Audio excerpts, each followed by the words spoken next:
election back and I'll die away. In short, this is what I have to say.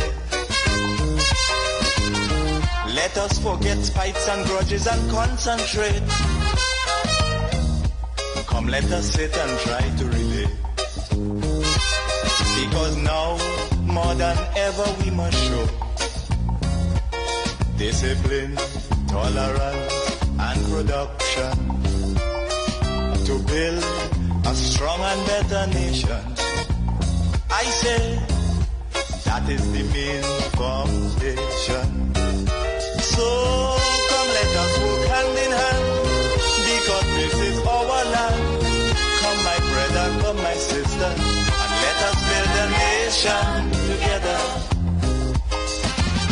Oh, yeah.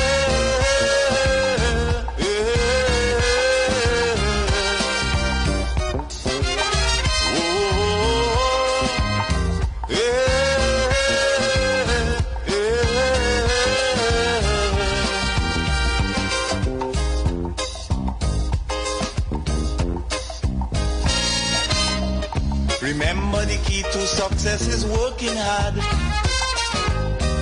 For our country we must have regard. Forget all your differences, let we start to build. And onward to progress we surely will.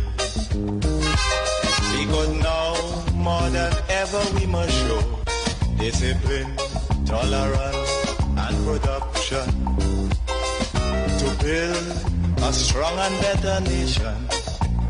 I say that is the main foundation.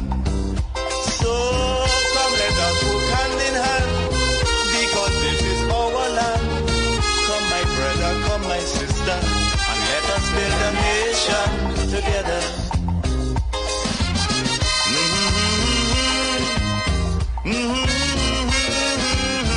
Election bacchanal has ended, but here comes the water, boy. After one is the other. Good afternoon, Trinidad and Tobago, and welcome to the Street Council right here on the Street 919 FM.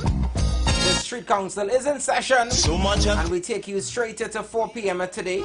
Yours truly, your speakers, DJ Anderson and Hashim the Dream. Good afternoon, Hashim. Welcome. Afternoon, nation. How y'all doing? We are in session. Be seated. Yes. Now get into it. Well, at least we are here. Thanks be to God. Well, I was always here. You know. The rain keep you yesterday, boy. Wow. You're shooting shots, boy. So, nation, I want to apologize for my absence.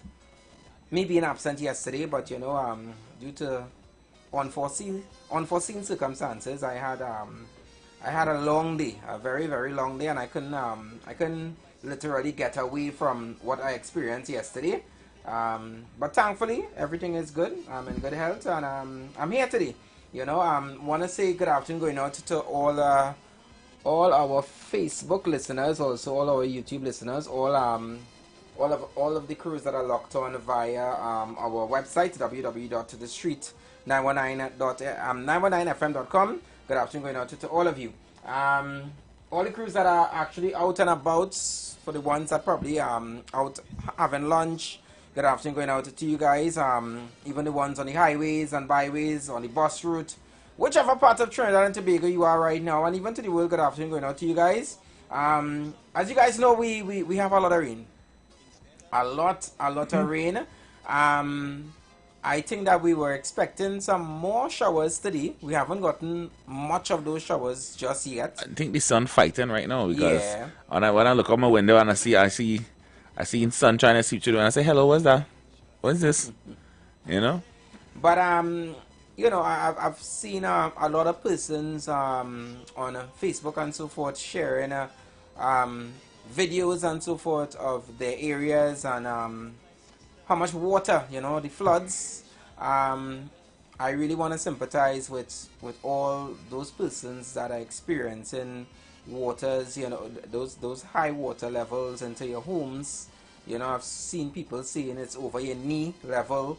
I saw persons putting up stove and couch and so forth on higher levels. You know, I saw an 81-year-old woman as well. You know, it is unfortunate that, you know, that we have to go through this, but at the end of the day, this is just nature. You know, as much as we could be as prepared as possible, this thing called nature is something that, you know, it's very, very unpredictable. Because I think every year we hear so many different measures that are put in place, different things that they do. They say they would start early in drenching the rivers and cleaning drains and so forth, but once you get rainfall like this, it seems like the problem is always there. The problem is always there, where it is that somebody will get flood out. Some road, some main road, it will encounter a lot of water. So, you know, I really sympathize with all of you that are, you know, facing these challenges of, you know, a lot of water in your place, even to the farmers as well. But I want to invite you, you know, you the listeners, to, you know, if it is that there are probably images, there you probably have videos as well of incidents that probably are happening right now, where there may be flooding, where things are happening. You feel free to share it with us via WhatsApp. You guys know the numbers: 3420081, 4665391. You know, sometimes things just end up missing the popular media houses. You know, so if it is that you have something that you want to share, you know, and bring it to our attention, bring it to the listeners as well. Any particular area, you know, you could let us know as well. Seeing the phone lines already blazing. Hi, good afternoon, caller, welcome. Hey, DJ Andy. Good afternoon, welcome. Good afternoon to you, sir, and also good afternoon to your co-host, Hashim the Dream. Blessings to you, How you doing, man? I good, sir, I good. Blessings to you guys as usual. You know, looking forward to a really nice program, informative. DJ Andy, I understand, you know, circumstances come about, so we can respect that, you know, just happy to hear you're safe and in one piece. I won't be too long-winded, guys.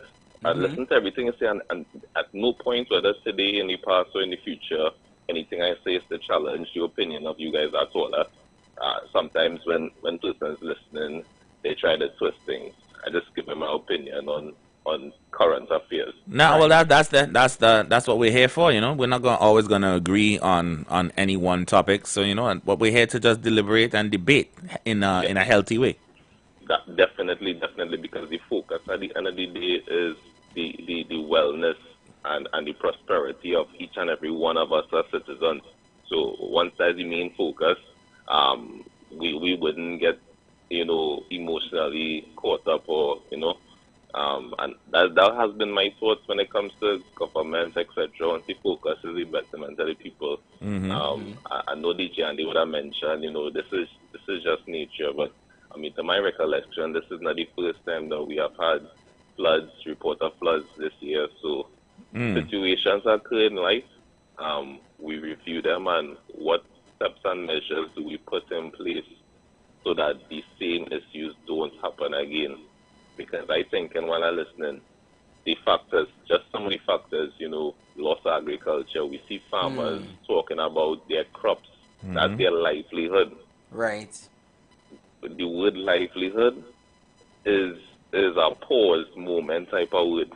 That's your survival, you know, so their livelihood is affected. That's not something you just bounce back upon tomorrow. A lot of us would listen, and we just hear it today, and then the news cycle is tomorrow, something else, but it might take some farmers weeks to recover, you know, and then persons with their properties being affected, in the future landslips, etc. is a lot of factors, you know.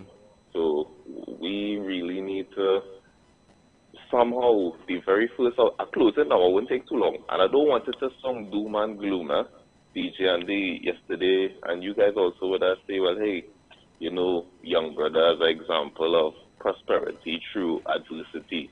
Absolutely, we celebrate that, and we always try to look for the silver lining, but the mindset and the culture can't be we do the same thing, we endure the same difficulties, we don't implement anything else, and then we just party and focus on the silver lining. You know, so as I close, I would really, really like to wish, first and foremost, in a respectful manner, those in authority, the best in really solving some of the recurring issues we have had. Please do more to reach out to us, you know, communicate with members of the public. I believe yesterday I didn't get to listen to the last half hour you all tried to reach out. It would be very nice if you could implement at some point. Well, you know, next week we plan to speak to the Minister of Labour. Next week we plan to put someone in the, it don't necessarily have to be the Minister, but some assistants who could communicate more with the public, so we're not just in limbo, don't know what's going on, just going through the motions, and then some of us just get exhausted, and we say, you know what, speaking don't make no sense. So whatever happens, we just go with the flow. That can't be the reality we live in. So that can't be it. That cannot be it. You know, so blessings to you, brothers, all the best, and blessings to the country. And I mean, I advocating for better. I can't speak for anybody else, but I think we as a country, from our leadership, we could do much better. Yeah, man. Yeah, thanks All so right, much big for up your yourself, sir. contribution. Alright, Yeah. so I have another call on the line. Hi, good afternoon, Chucky. Welcome. Truck man! Hey, afternoon, everybody. I know you have been holding. I know you have been holding for a while, but thanks for staying on here. That's no problem. That's no problem. Yeah, well, good afternoon to everybody, the management, the staff, and everybody, train, and everybody. Well, I know passing on the highway there, I just get to the Weimar River. The Weimar River, if we only get about 3 hours again, that's the one that is after. Well, if you're coming up if you're coming up north, it will be before Carney. Yeah, We just did about 3 hours again, and he will come over the highway. That's the one closer to Grand. That's the one closer to Grand Bazaar there, right? Yeah. No, the one closer to Grand Bazaar coming up will be Carney. Carney, And right. the Carney is higher as well. Yes. But the Weimar River is the one before coming up. It's relatively big. And that one, they dredge it, and yet, right now where he is, I just passed and take a look at it. So I'm coming down to Baratown. It is high. High. But as in reference to what that caller is saying is true, but at the same time too, we as the people and also we have to be mindful. We have to say it again. Don't be throwing, don't be blocking the path, the waterways. So, you know, if you could clean it, and we have to try to do something. But at the same time too, the country, the leaders need to also work with us. So we had to reach out, them had to reach out. Let me see what we could do. So as a simple nutshell too, I would say we have to be careful. This weekend coming up, we have to be very careful. We have to just take everything in. To be cautious. So, what I'm seeing here, so right now is in the Baratari area, we have a sun, but you see the shadows of the impending rain. So right. This weather ain't going to change right now until, let's say, hopefully hoping could be tomorrow, could be today. You know, so it's really messy. I've seen some of the videos. It's a sad. It is. See what some people have to do. It is. Because some of them didn't ask for that. They just end up in that position. I've got a good friend of mine who's up in the Brazil area, right. St. Martin's area, that road. She can't come out because the Carney River runs from all coming up in the back there. That's St. Martin Road where there's something there. She blocked off. That's the week. People are saying, let's just be safe and let's take it right. Let's enjoy the music. Let's enjoy everything what Anderson and the list goes on. That's you have to play. So thank God for everything. And so lockdown listen and be safe. Chuckman always listen and lockdown. All right, Chuckman. So All right, Chuck. Be safe, Chucky. Yeah. So you guys remember in the last hour today we bring in some music. So we're trying to at least bring some joy your way. Despite all the the unforeseen, or I should say modern nature, and yes, the first caller, I would agree that part of the problem is poor infrastructure, and it's just simple. Is it that we should we be sinking or swimming? You know, that's the question. You know, and I will stress more about that in the next hour. But should we sink or swim? Is flooding in Trinidad just rain or poor planning? I will play devil's advocate here as well, though. You know, obviously, infrastructure definitely needs, you know, proper maintenance, a proper update on a whole. But at the same time, us, the people, also have to take better care of our environment. Correct. Be a little bit more mindful of where our trash is going. You know, anytime you see yourself throwing a plastic bottle out the window, throwing that box of KFC out on the highway, you know, all of that eventually builds up, you know. Even if it's just that tiny piece you seen on the road, when the rain starts to come and all of that trash starts to pile up, when you see that water recedes and all you see is roads littered with junk, right? That fridge you couldn't fix and you threw out, that stove you threw out, you find it on the sideways on the road. That is, the litter comes from the public, you know. You know, it's not all of it, obviously, but do your part as well, Right. you know, to reduce that amount of waste that gets into our sewage systems and then into our rivers and then causes everything to overflow, especially in downtown Port of Spain. So just keep that in mind as well, while we are also wishing for a better infrastructure to deal with floodwaters here in the nation. A shout out to the Defense Force once again doing some good work in this flood. I just caught a clip of them rescuing a family who was trapped in their home in Las Lomas. Right. Yeah, like 2 toddlers, a little girl, and parents. Yeah, the cat, and they are wading through the knee-high water, carrying them from house to truck to make sure that they're safe.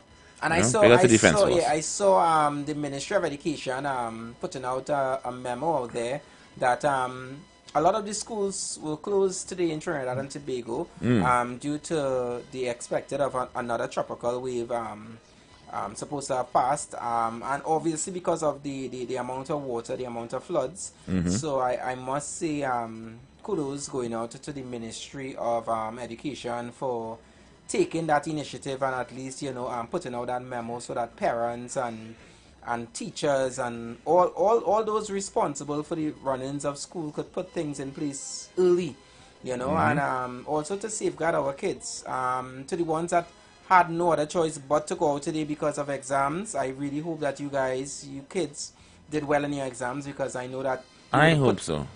you would put a lot of energy, you would put a lot of time to revise and to prepare yourself for these exams, and you know, because of this weather and so forth, you know, we didn't want anything to hold you guys back. So I really hope that you guys did well, and I hope that you guys reach home safely.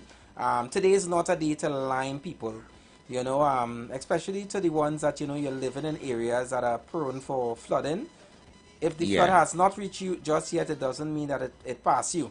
So please make it your business and head home as soon as you finish whatever activities you're in. I have friends living in Paji and Hashim. I saw some videos coming from there, and I mean I was, it literally got me a bit emotional, because I know some of these persons struggling, Right. you know, and they're really trying to make a living. And to see that all their belongings are literally underwater, it's not good. Some of them actually they weren't able to sleep there last night. They had to literally leave their things and go by other family relatives to spend the night and so forth. So trust me, it's no joke. You know, it's really, really serious. It's really, really unfortunate when persons have to go through these sorts of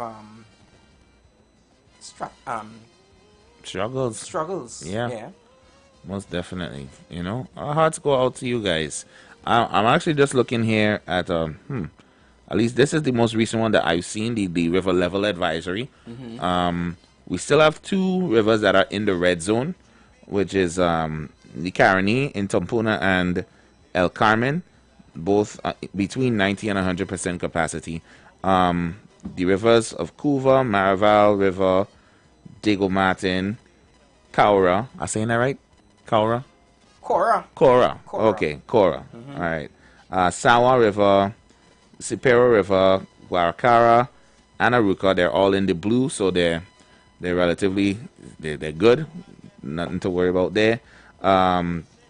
Caroni by Bamboo Settlement, North Orapooch and South Orapooch are in the orange, so dangerously up there. And Manuel Congo is teetering somewhere in the middle at yellow level, and the Cunupia is at green. So those are all the main rivers that you all should be watching out for. So if those areas apply to you, proceed accordingly, please. And you know, keep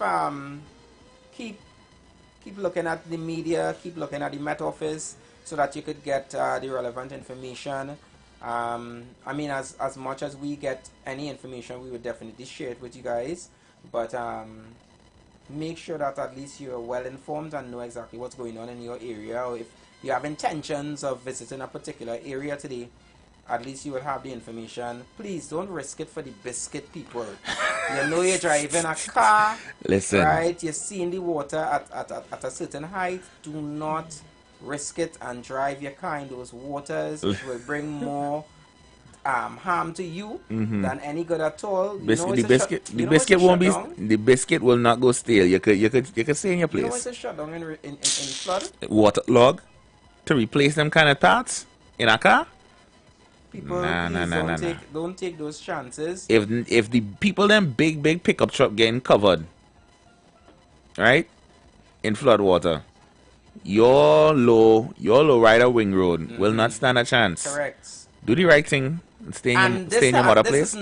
This is not something that happened only this year. I think every year people tend to do the same thing over and over. There are a lot of persons, you know fully well that the water is high. You have seen, you have heard stories. Oh gosh. They feel it won't happen to them now. It's like the criminal situations, you know, that we were talking about earlier this week. You feel it wouldn't happen to you until it happened to you. Take your hand and knock your head, and if you hear echo, well then yeah, you probably need to get a checkout. But if you ain't hear an echo, use upstairs now. Use it. You get echo? Nah, it's solid, right? Solid. So please, persons, you all need to at least think about, you know, putting yourself in those situations, and it's also an expense that you could avoid. Yeah. I mean, the first caller also touched on farmers. Now that is a real tricky sort of situations when coming to farmers, right? Because farmers plant, and farmers, when you hear the value of what they lost, like I heard a farmer said is over $50,000 worth. Now, to me, I lose that amount of money, I figure I don't want to plant again, you know. But no, I mean, it's like, but I get you. That's their livelihood and their customer. But I mean, I'm just, I get you. If me looking in. No, like if I had a car and it get right off, I will travel in. Like I don't want to drive again. No, I don't want to drive as much again. as they could do to try to mitigate some of these issues, like for instance working on trenching the drains and rivers and cleaning those runways.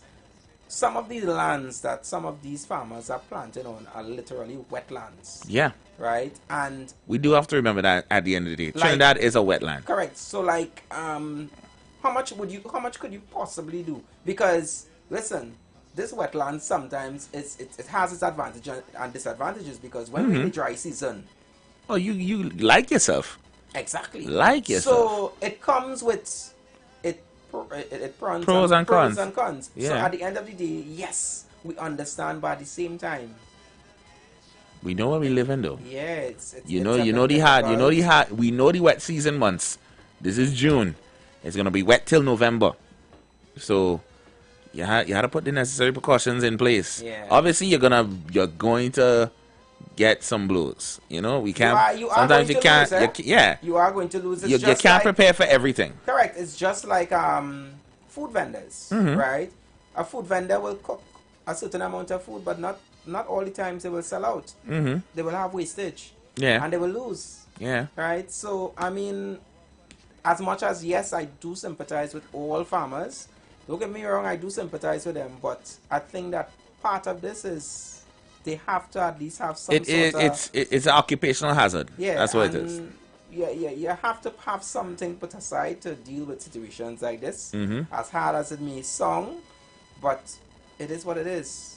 But I hope there are certain stipulations, to compensate for any resources that you might lose. I've heard that, yes, they do have, but I mean, over the years, farmers have always complained that they have not been able to get it, or I think they say it's too much paperwork and all sorts of different things. But I mean, they must have accountability. So, as much as, yes, you may want it easier, the ministries and so forth, the persons responsible have to make sure that they have proper accountability for these things. True. Because they have to account for the taxpayers' dollars. And it trickles down, it affects everyone. The farmer might be affected, the farmer may be in a position to get back something from the government. But when you go to the market, the prices go up. So we all pay for the wet season, from you and your field right down to us at the market. So things that you would find in the market $5 today, unfortunately, after this episode here of this weather, trust me, that sometimes go triple the price. What Anderson's saying is make your grocery run this weekend if you could make it. So most likely a market, but I hope that some of you would have probably visited the market. I can't even say yesterday because there was so much rain, but expect that if you go to the market today or over the weekend, don't go not being prepared to the kind of prices that you may bounce up. For persons that suffer with high blood pressure, best you take your tablet, because trust me, you may just be surprised with some of the prices. So we're going to pay some bills, and then after we're going to come back with more. All right, you guys keep it locked to the Street 919 FM.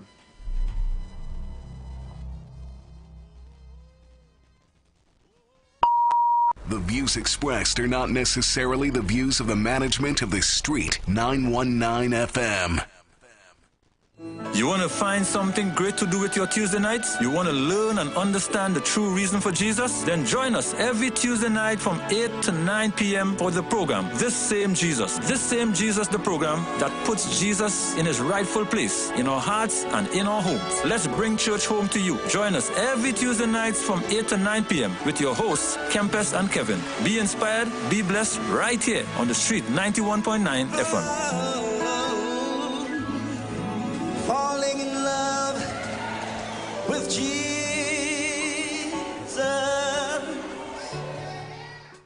Are you dealing with high blood pressure, type 2 diabetes, prostate issues, cancer, PCOS, fibroids, or low testosterone? These conditions do not just show up overnight. They are signs that your body is out of balance. At the healthiest corner on earth, my focus is restoring that balance naturally using time-tested herbs, personalized wellness plans, and nutritional guidance, helping your body return to homeostasis, the state where healing begins. When your body is in balance, it can protect, repair, and renew itself. You don't have to wait until things get worse. You can take control of your health now. My goal is simple: to prevent chronic disease and support your body's natural ability to heal. Book your free consultation today. Give me a call at 736-3962 or 709-8450. Let's restore balance and prevent what's preventable, because your healing journey starts with one step, and I am here to walk it with you.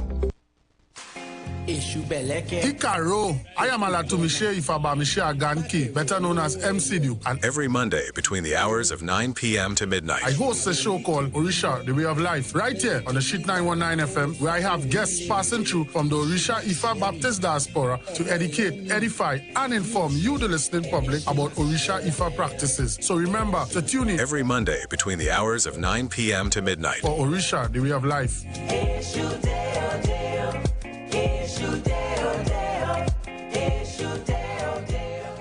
It definitely feels like a National Pizza Hut weekend.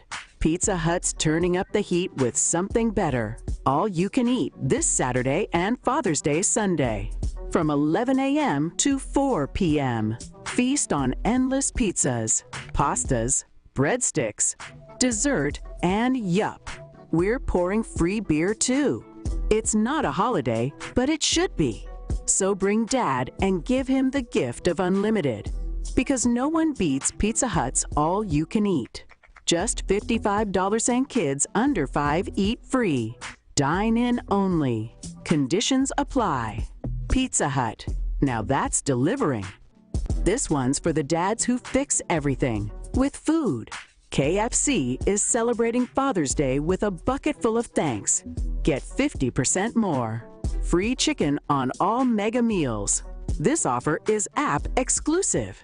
No ties, no tools, just big bites, big love, and big crunch. Only from KFC, where every bite says thanks, Dad. KFC. It's finger-licking good. This is Roger Boynes. I am contesting for the position of General Secretary for the People's National Movement in the upcoming internal elections scheduled for June 22nd, 2025. I am a former Member of Parliament and Minister of Sport and Youth Affairs. I bring to the office of General Secretary experience, dedication to hard work, a commitment and respect for the membership who are the very backbone and foundation of this party. I'm prepared to focus on rebuilding this party with the help of all. Vote for Roger Boynes as General Secretary. Vote for a stronger PNM. Vote for a stronger nation. Don't miss June savings at Furniture Plus. Get up to 50% off shop appliances, furniture, electronics, mattresses, and more. Buy now, pay later with affordable higher purchase plans. Plus, earn Caribbean Airlines. Travel miles with your purchase. Visit any Furniture Plus stores or shop online. The presence of oxygen is absolutely the absence of disease. Most chronic diseases that plague us are not happening to us, but is happening within us. We're literally eating ourselves to death, which means we're not living longer, we're dying longer. Join fitness expert Aloy Johnson, the founder of the healthiest corner on earth, located at number 92 East Drive, Champlain, every Wednesday from 8 a.m. to 9 a.m. live on The Street 919 FM, where he shows you that healing the body's temple is easier than anyone would have led you to believe.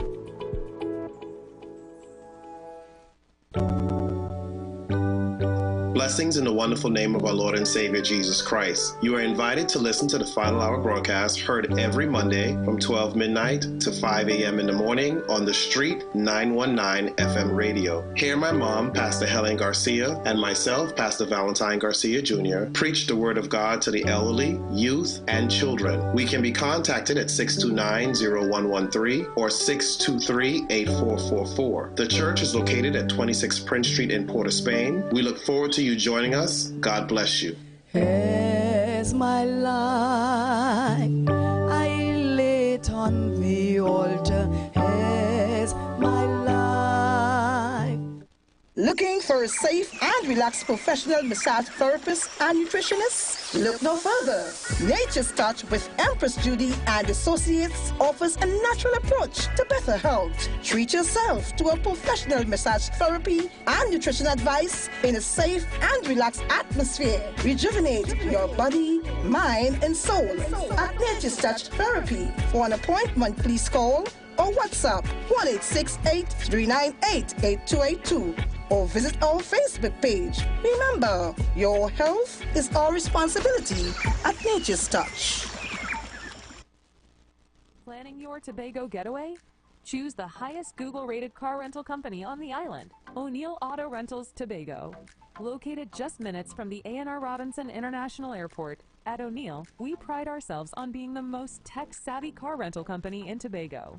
Our process is 100% digital. No paperwork, no long lines.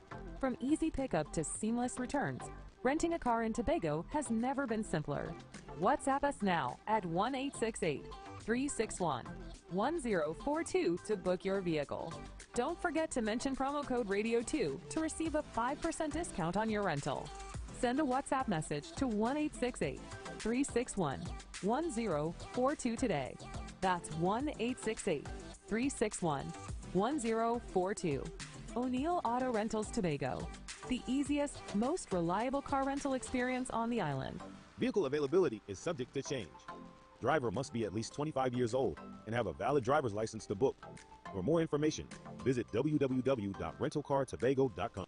Welcome to Pizza Hut. Hi, can I get a medium pepper? Here you go. Oh, wow. How did you... It's Pizza Hut's Hot to Go. So you get taste, quality, and speed all in one go. And I can get one medium hot to go for $89 or two medium hot to go for $169 in pepperoni, Hawaiian, and veg, Monday to Friday. Can you get your girlfriend to forgive you as fast as our hot to go pizza? No, sir. Come in and try our hot to go specials today at locations nationwide. Pizza Hut. Now that's delivering. So line up, link up, creep up, rock and come in. It's all about the fastest growing reggae show in the land without a doubt. Reggae Rock Sundays on the Shit 919 FM with yours truly, MC Duke and Selector Kochi on the ones and twos. So make it a date and don't be late. 7 p.m. to 10 p.m. right here on the Shit 919 FM. Got 'em our way, King Selassie. Whoever said messy was a bad thing totally missed the point. Take that hit song everyone loves now. It probably started like this. Baby, calm down. That's why KFC is celebrating the messy moments with our Messy Cruncher and Messy Zinger sandwiches for only $34.95. Imagine a crunchy, golden brown, flavorful chicken sandwich sauced to perfection with our signature sweet, spicy, tangy sauces. Oh boy. So crunch into the deliciously messy moments today. Check socials for details. KFC, it's finger licking good. Share the live. Share the live. The Street 919 FM on Facebook and Instagram. Share the live. Iowa George on Instagram. Share the live. Iowa TV and Street TV on YouTube. Share the live. The Street 919 FM. All rise. All rise. The Street Council is in session on the Street 919 FM.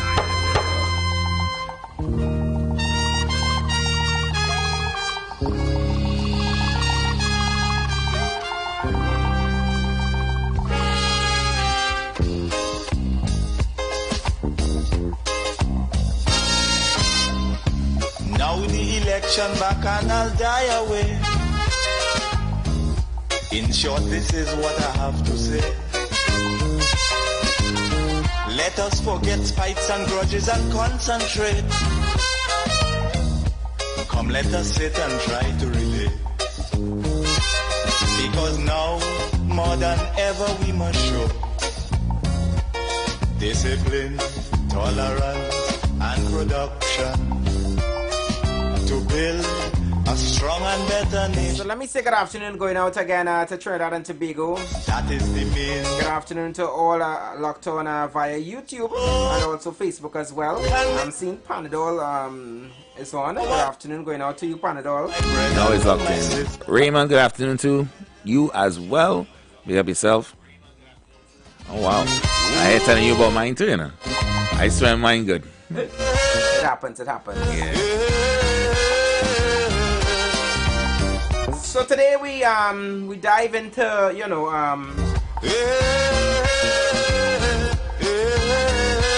all the flooding that is happening right now. We are in that wet season, and we expect a lot of rain. I think I heard the representative from the Met Office said yesterday that the percentage of rain that they expected in June, at least 60% fell within 2 days. Basically. And we literally just, today is the what, 14th? 13th. Friday the 13th. The 13th of June, which is... That's wild. Crazy. It is. I'm hoping that the wet season has met its quota for the month. Wow. That is my hope. You know what I'm glad that I'm not seeing so far? Them toads. Them toads that just come out. The one that big like my hand. You afraid of toads? I don't like those toads. You see what I'm saying? So, they're a little too big for me, bro. They're a little too big. They're a little too big for me. So Trinidad and Tobago, you know, the questions that we're asking today, it's all relates around what's happening with you know, with all this water and so forth. And I asked, you know, are we to sink or are we to swim? It's flooding in Trinidad and Tobago. It's rain in Trinidad and Tobago. Is it part of is it just rain or is it just bad planning, bad infrastructure? You know, why is it still happening? Obviously, is the flooding a result of climate change or just clogged drains and poor infrastructure? What roles do citizens play? Littering, illegal dumping, reckless constructions, and I think you touched on some too, Hashim, which was based on those same lines. Who's really responsible? Are the local corporations and regional corporations doing enough? Should the government declare a flooding a national emergency issue? And you know, you guys could at least share with us exactly, you know, pictures and photos coming from your area or areas that we may not be aware of, and also you guys could be a part of the conversation as well. Those numbers are 342-0081, 466-5391. I definitely want to take into consideration that climate change thing, because I think that's an element that we're not focusing on as much. We kind of focused on the immediate problem, you know, of trying to be safe. Right. But I definitely believe that climate change has a lot to do with the flooding that we are experiencing. Because I mean, as much as I have not lived here my whole life, I can still remember times when I did live here, when I just moved back here, when was it, maybe 10-ish years ago, right, that the floods were not as severe as they were just a decade ago. So the floods are definitely climate change has a lot to do with it as well. Let me take this call. Hi, good afternoon, caller. Welcome. Good afternoon, DJ Anderson. Good afternoon. Good afternoon, Brother Akim. What's up? What's up? Well, normal thing, the water, the flood, you know. Well, before I go into my serious things, I want to wish everybody in Trinidad and Tobago a happy Father's Day. I don't know what you see, the guy looking young, I don't know. But probably happy Father's Day to DJ Anderson. Happy Father's Day to Brother Akim. Same to you, Panadol. I can't. When you're playing this song, a tune from my head, go like this, only a fool breaks his own heart by the mighty sparrow. DJ Anderson? What do you think about land developers, right? A lot of land, this dry season going there, full of, well, I call it a comeback, all right? You have plenty empty spaces like XK land. DJ Anderson, which part this water will go? You make place where to go? Because the other I see a man come to pull up about 10 acres. You know what he do? He throw 2 dot in the drain, and he pass the truck there, and he should forget to clear that, my brother. You know what I mean? So land developers. Well, I know the garbage and them contribute, yeah? But that big piece of dot not going to run off there, you know, brother. Anyway, that my little take on it, so all right, and for here we have it going down. All right, thank you so much for your contribution, Panadol. We go live, okay, all right. And Panadol has a vital point there. Yeah. These land developers, you know, sometimes they're so concerned about just developing these lands to put houses and so forth, and they're not thinking about proper drainage. You know, just disaster prevention on a whole. Correct. You know, because you have to consider flooding, earthquakes, all those things when you're trying to develop a plot of land. But a lot of them just want to plop up the building and start making money. Just to make the money. Hi, good afternoon, caller. Welcome. Good afternoon, DJ Anderson and Dream. What's up? KFC? DJ Anderson, I was wrong for you today when you come out today. It was just one day, but we'll go with what you say, sir. One day. All right. Well, let me say condolences to the first female DJ, Swanky Jama. I believe it's probably and tell me she passed away today. She's a veteran call on this radio program. And we was begging us. And I know she's a veteran at the PNM, so we was begging us for she to get an award.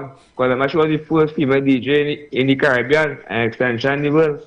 But I call the PNM, she was to get an award or something, man. You know, remember Swanky Jama. But she's so rest in peace. And her family and grieving right now. Condolences for sure. To her family and so forth, yeah. Well, I don't know, they might get she an award now. I ain't gone. Bless. I'll talk back in that time, man. Blessing, Yeah, blessing. No problem, KFC. Hey, good afternoon, Echoes of Horrors. Asking how long am I hearing climate change? I'll be real with you, you know. And this is just me. This is just me, right? When the floods start coming around,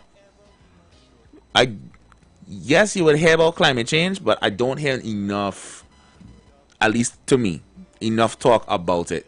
They're more focusing on the infrastructure and how to prevent it and getting people safe and more of those things. It's more of an afterthought after the floods have subsided that they bring back around the climate change conversation. I am the opposite to you, Ashim. I think I've heard enough of climate change. I've heard enough of the issues. What I'm not seeing is not enough action, not enough solutions. They have all of these different summits about climate change and all of these different things, and we're not seeing any results. At least I'm not seeing it. Hi, good afternoon. I'm not seeing it either. Good afternoon to you, DJ Anderson. Good afternoon, Kunji. And good afternoon to you, The Dream. Afternoon, Kunji. Good afternoon to you, The Dream. And What's good up? afternoon, Trinidad and Tobago. We Papa. I have a problem. I have a problem when we blaming the citizens of this country and saying we throw in fridge and we throw in wardrobe and we throw in things in the water courses and block it up. I have a big problem with that. Because I don't believe people just throw them things in the river. Human being will classify people as we throw it in the river.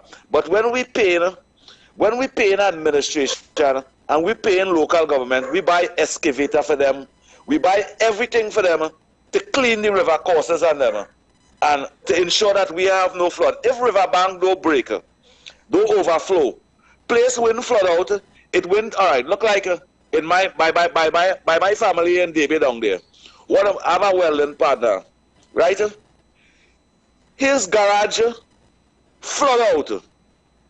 The welding plan he had float away. The fridge he had that he keep all the materials and things in that float away. He throw that in the river.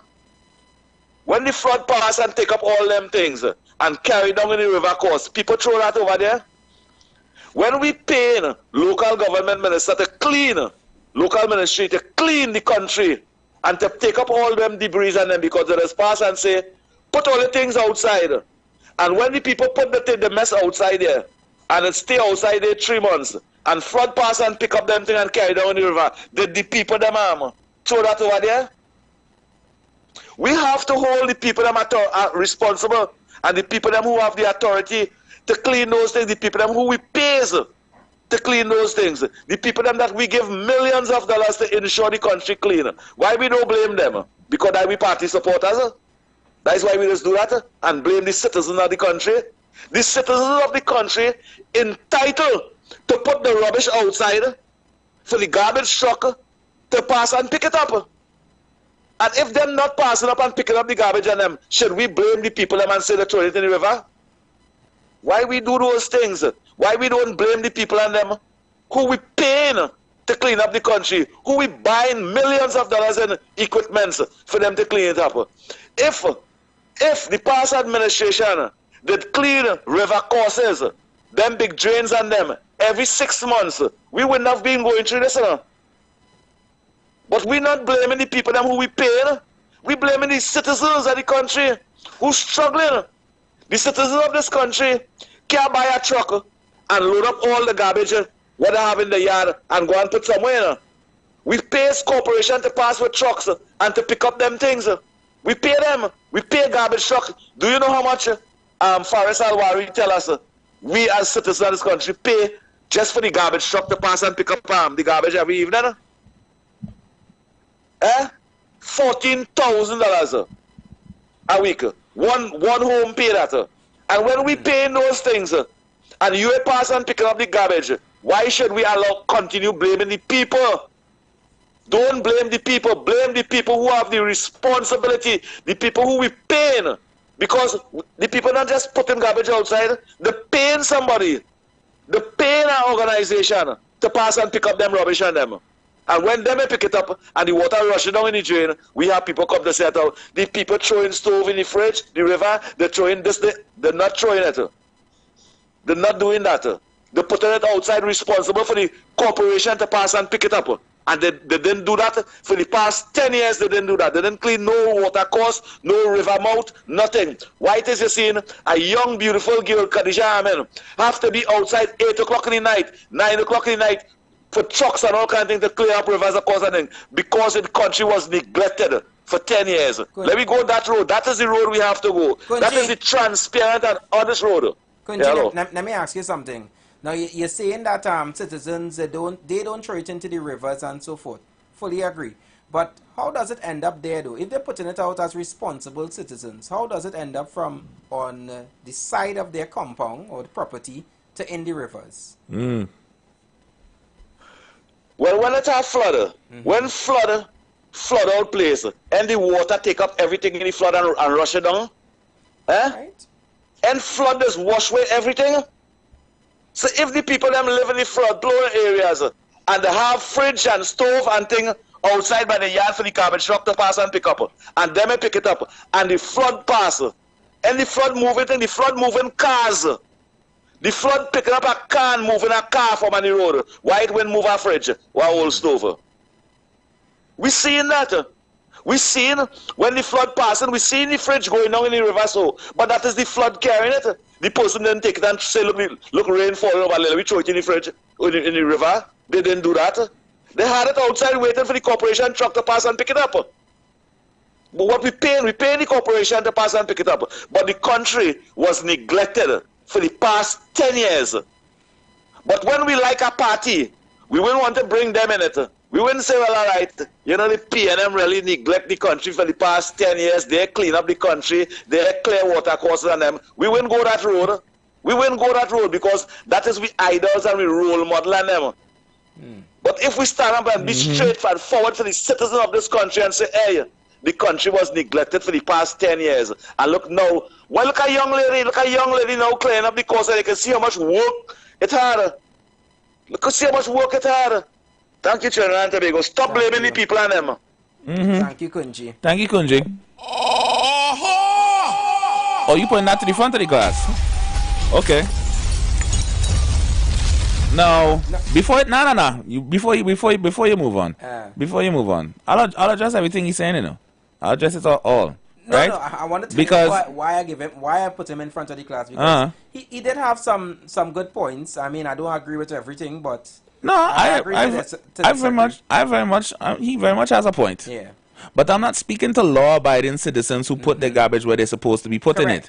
I'm not speaking to people who pay their honest tax dollars and do their due diligence and do what they're supposed to do on their end. Because you're not going to sit here and tell me that every citizen in this country abides by those laws and dumps where they are supposed to dump. Correct. You're not going to sit here and tell me that it's only the people in charge supposed to be responsible for that. Yeah, they have a job to do. You're very right. You're very right. They have a job to do and they should have been doing that job. But you're not going to sit there and tell me that there's not negligent, careless people in this nation that just glitter for spite. There's a lot of persons who would leave their area, drive distance, drive miles away to go in other persons' areas to dump. We have seen it over and over again, and they're not going in front a person's gate to dump their rubbish. No. They're going closer to those same areas, closer to the river, somewhere closer to the rivers, somewhere in some wetlands, somewhere in the impoverished areas where you find there's enough garbage already, so one little extra trash bag ain't gonna be more noticeable. Correct. So yeah, of course law-abiding citizens do what they're supposed to do, but the negligent and careless and reckless ones who have no regard for the environment, they do exist, and they are also part of the problem. Even if they are in the minority, they are part of the problem. Let me take this call. Hi, good afternoon, caller. Welcome. Hey, DJ Andy and Hashim. I had a call back real quick on the dream. You touched on you saved me a couple of seconds. You touched on essentially what I wanted to mention. The honest law-abiding citizens. Right now we're touching on the flood and the measures that may have not been put in place to mitigate And sometimes people try to cloud the truth with a lot of, well, let's think about this, let's think about this. And then to a lot of persons just making jokes, sarcastic jokes, but what really occurs where there's these school issues with the children, with the young ladies fighting, the floods, politicians mismanaging dollars, honest, law-abiding, totally positive, just want to provide for themselves, live a good life. Those persons getting caught up in the bunch. Right. That's the reality, you know. So, and that's our main point, and that is our problem. How it is, you doing the right thing, you're following the rules, you're minding your own business, you're just about living a good life for yourself and for those who you have that clear communication with, be it your family and your friends, and you getting caught up in the bunch. That is not right, man. Yep. That is our problem, you know. I don't even want to say any, but, and what about the people who getting caught up in the bunch and they do have access to a phone or the credit to call and voice their opinion? Right. Those persons getting silenced in the darkness. We're not thinking about that, man. We're not thinking about that. All we thinking about, it seems, is just partying and whining and jamming. I remember the song, I'm closing now to allow others. You know, it had the, I don't want to call the group, but it had a soca song that came out a couple years ago. The lyrics is, the city could burn down, we jamming still. We jamming still. The treasury could fall down, which music is powerful, you know, lots of things, and that appears to be the culture. We had to continue advocating for better, and it can't stop as words. It had to continue as peaceful and logical examples of, as they say, stand your ground, stand for positivity. Keep up the good work, fellas. All right. Thank you. Right. But come to the front of the class, caller. Thank you. Please bring him to the front.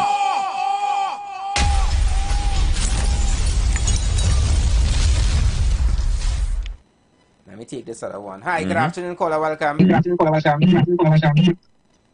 afternoon, gentlemen. Hi, good afternoon. Good afternoon. Anderson, like you was away for a bit too long or something, or? No.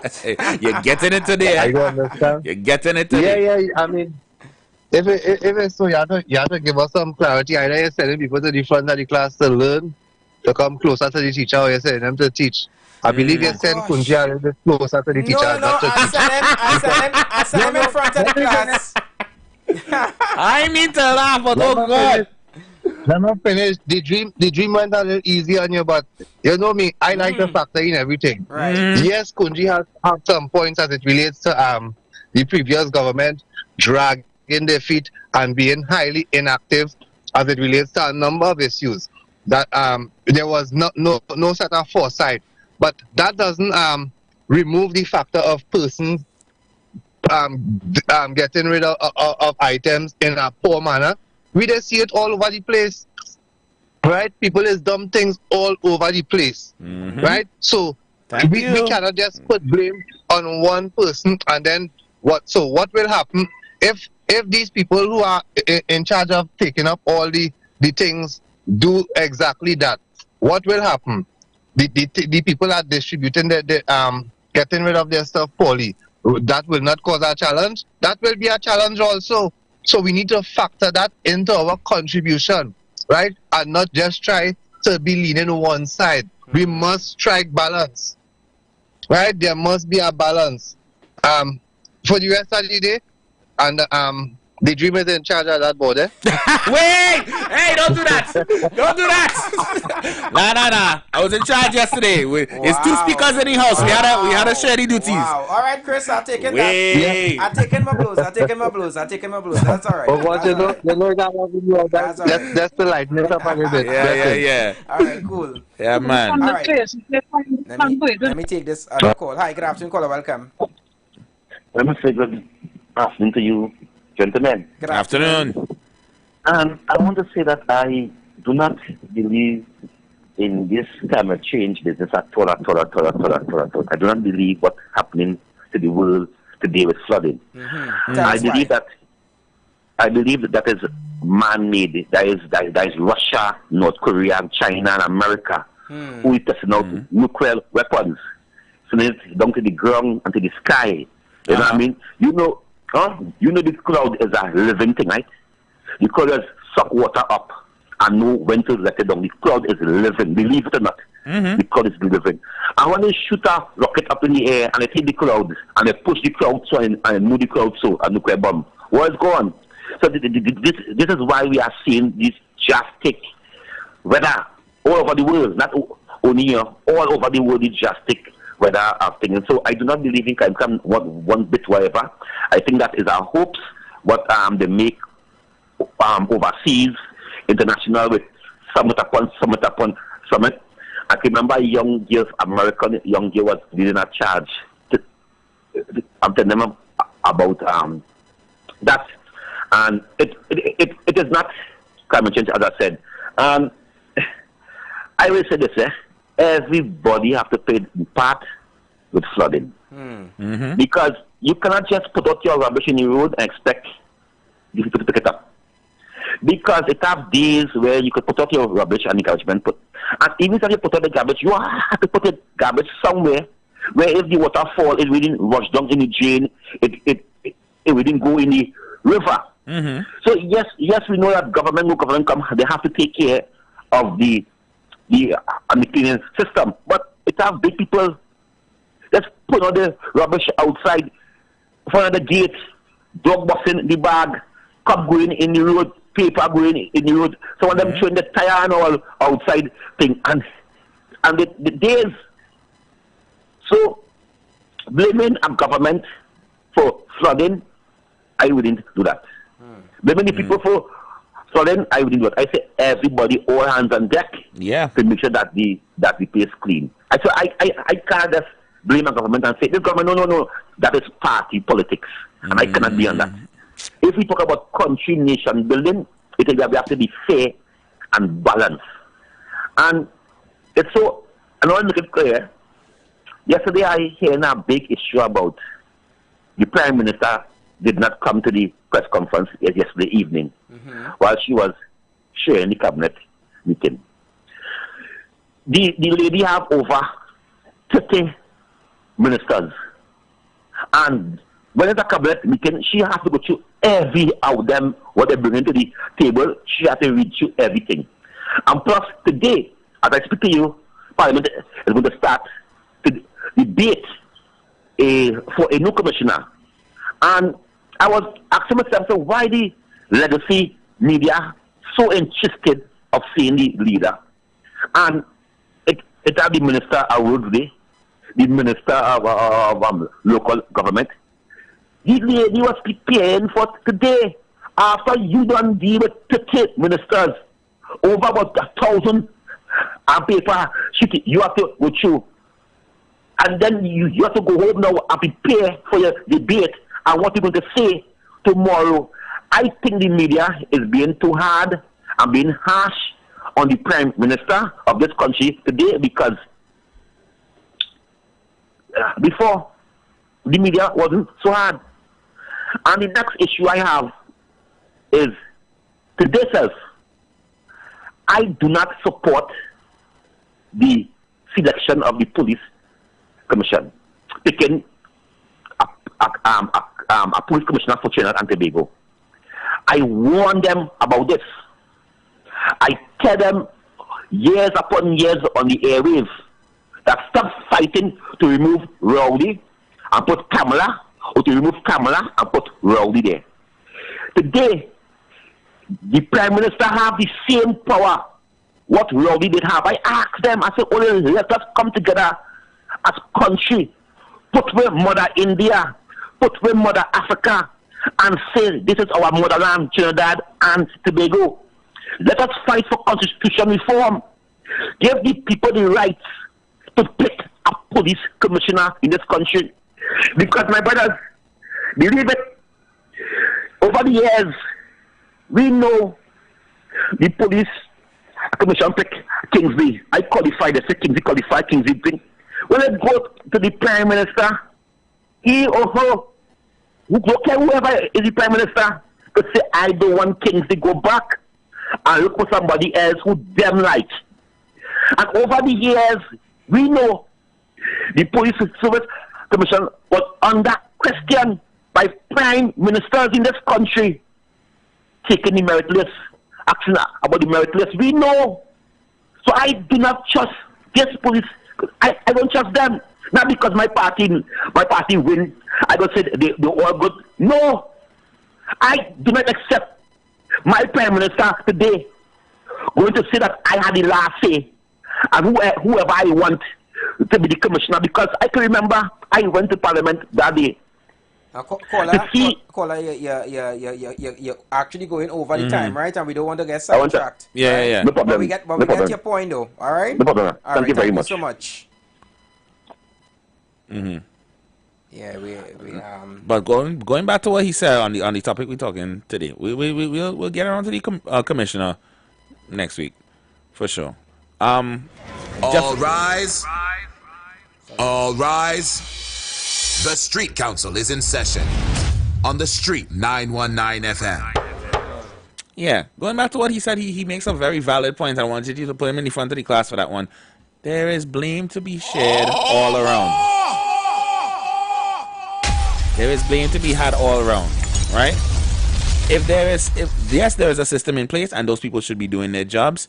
Yes, there are also negligent and careless and citizens that do not adhere to those laws, and they should be also addressed, right?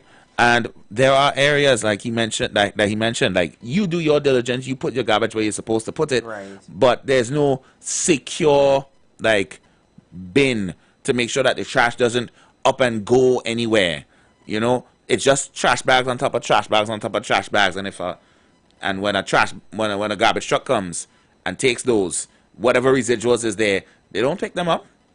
That happened just out the road there. Correct. outside this building this week. There was a pile of garbage there on Monday. When we came back on Tuesday, it was gone, but the residuals was there. No one was picking it up. Right? There needs to be better places, not just designated areas and locations, but actual garbage bins, giant garbage bins, for you to actually put your trash in. If you don't have a personal garbage bin to put your trash in, you need those. You could have those large garbage bins, right? But I think that we need more than just that, because obviously, here what happens. You may have a large garbage bin, but pedestrians who would be passing don't understand that it's not a bin for you to just dump your little bottle and your snack pack in, because what happens is that it builds up over time. Very true. No one, and sometimes it piles up to the amount that it's at an overflow. And that wasn't the purpose of that outside bin. The purpose of that outside bin was for you to put your tied garbage in a garbage bag and just put it there for the garbage personnel to pick it up, right? Now sometimes two persons use, I don't know if it is the quality of the bags. I don't know if the companies that are responsible for making garbage bags, quality and control, that department, if it's not functioning, but sometimes the bags are so thin that as soon as the garbage personnel holds the bag, sometimes it rips. And I think we as owners, we as the persons responsible for putting out our garbage, we also have to be responsible for, if it is that you see that all the garbage wasn't picked up for whatever reason, may have been the garbage truck, may have been the neighbor cat or dog that burst the garbage and pick it up. Get a shovel, get another bag, pick up the rubbish. And that's the thing. A lot of people was like, man, that's not my job. I don't do what I'm supposed to do already. No. You know? And a lot of that, yeah. Never defend why I give Kunji that to come in front of the class. Now, you see, you know, sometimes when someone has the idea, but they don't have the entire thing down packed, but they're on the right track, it's just that they don't have it fully. Alright, that was Kunji today. He had a good point. I agree. He may not have had all the vital information, or we may not have agreed with all, but he was on the right track. So I just want him to come in front of the class so that if he missed something, right, you know, just to finish guide him now. So please, all your love Kunji today, right? He in front of the class. He learning. And yes, I do agree that we can't not just blame the government or the persons responsible, or we as we would say, those persons who are responsible for getting that particular job done. No. Because I just have a problem sometimes when you go to a fast food outlet and people tend to leave the table in a total mess because they know it has an employee who's supposed to be doing the floors. I just want to chuck things at those kind of people. I have a problem with that. Not because you know that someone is responsible for it means that you must leave it in a filthy mess. Them is the kind of people who left mess because they know their mother was going to come and pick it up when they were small. No, we could do better. We could definitely do better. We shouldn't be waiting until the corporation comes around to clean the drains. Yes, I heard even Kunji said every 6 months. So every 6 months I must come to clean the drain, and once the drain is clean, you come in to dump your nonsense in the drain? No, you need to do better. Thank you. You need to do better. You need to be more responsible and understand that at the end of the day, it is your responsibility to keep that drain clean. It is your responsibility to make sure that the rivers are also clean. I cannot see. That's why I asked Kunji too. When you put a refrigerator outside to dump, how it moving from outside by your gate into the rivers? He said flood, but not all the areas are flooded. Are flooded. There are some people. I don't know what you just call them, but they just see a fridge outside and say, "Hey, you could still use that, man, and take it and use it for something, or try to think." And when they're really done with it, they will dump it off somewhere. Correct. They just take it and take out whatever parts, and then they don't want to go through the right channels to dump their rubbish. If it is that you have certain things that you know the garbage truck is not going to pick up, you know where the dumps are. You know where the dumps are. Thank you. And there are trucks that pass through your areas, certain areas. I think it's probably once or twice for the month, however, that do pick up these things. Buying scrap iron, old battery, you just hear them coming. Try and put yourself, not only them, I'm talking about, is it, I think different areas, different persons have contract, but like branches and all of these things. The point is there's people for that. Yeah, the normal garbage truck won't pick it up. But there are other disposing companies that will dispose of that for you. Right. You just have to put it out on whatever particular days of the month and they will pick it up. So if you know these, you have this information, you know this, then why are you doing the opposite? Come on. It is becoming very, very ridiculous. Hi, good afternoon, caller. Hello? Good afternoon. Hi, good afternoon. Okay, I think that was President though. President, the lines are up. Oh, no, my apologies. The line was actually down. Oh, okay. My apologies, President. Good afternoon. Okay. Oh, yeah, but at the beginning, are you? All right.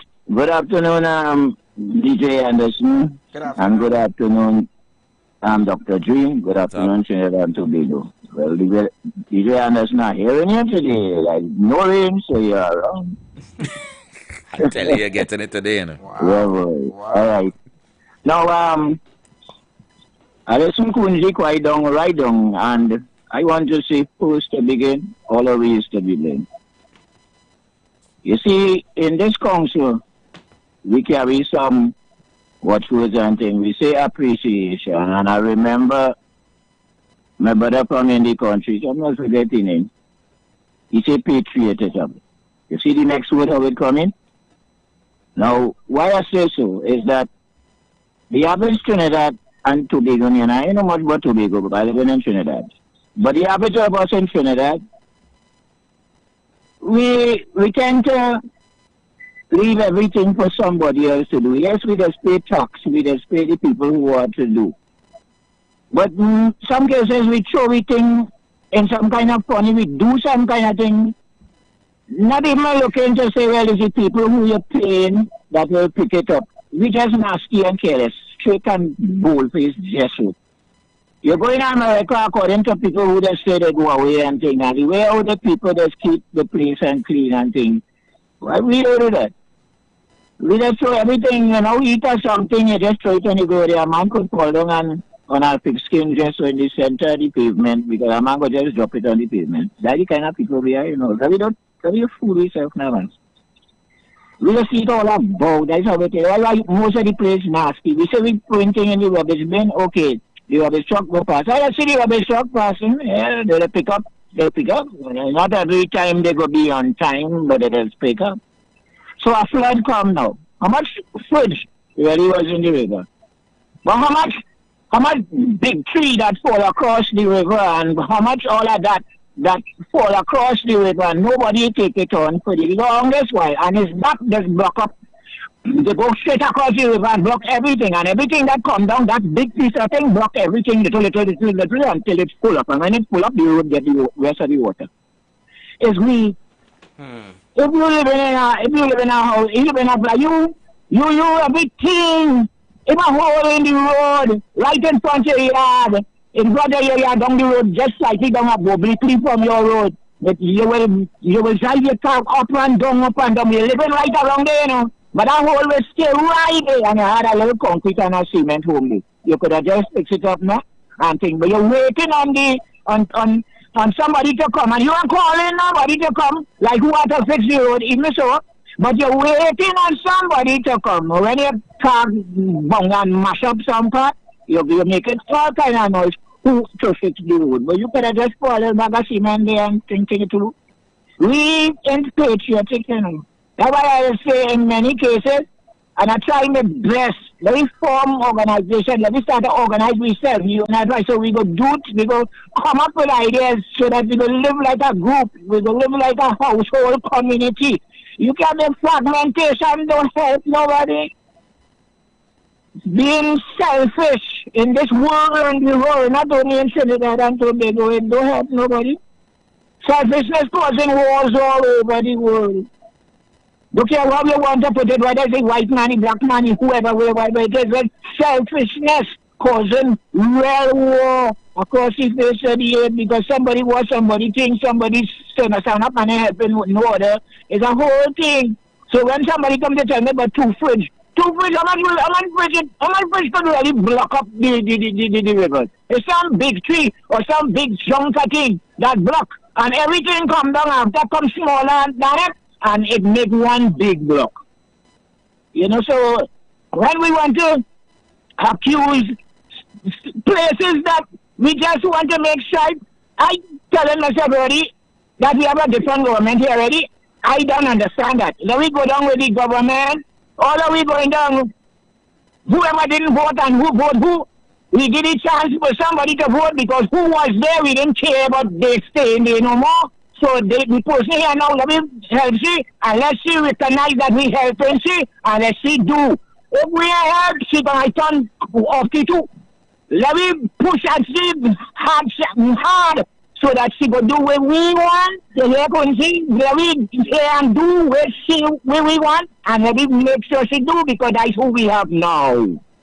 Oh gosh, all the people, let me wake up and patronize and appreciate one another, appreciate the things that we could do, and let me get to do it, and let me change up the country. Let me stop talking about our government before they could come back again, you know, but they had to revive to come back. But who we have now, is just as how my boy Kingsley said, is that we are now.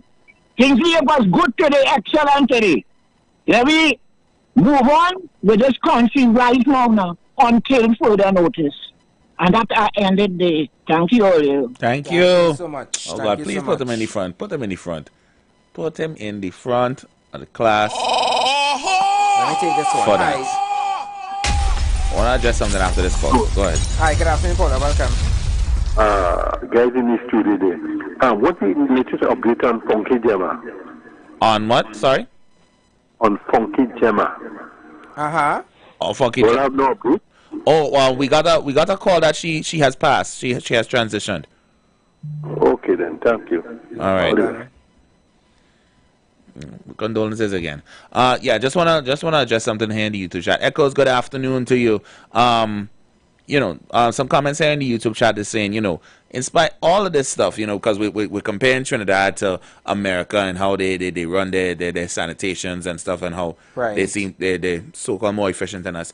But they're pointing out, and rightfully so, that America does still have its own flooding problems, right? High tides or whatever. At the end of the day, when you're in a particular climate, you are going to be susceptible to flooding no matter what. We are in the tropics, and Trinidad has low wetlands, right? Many marshes and rivers.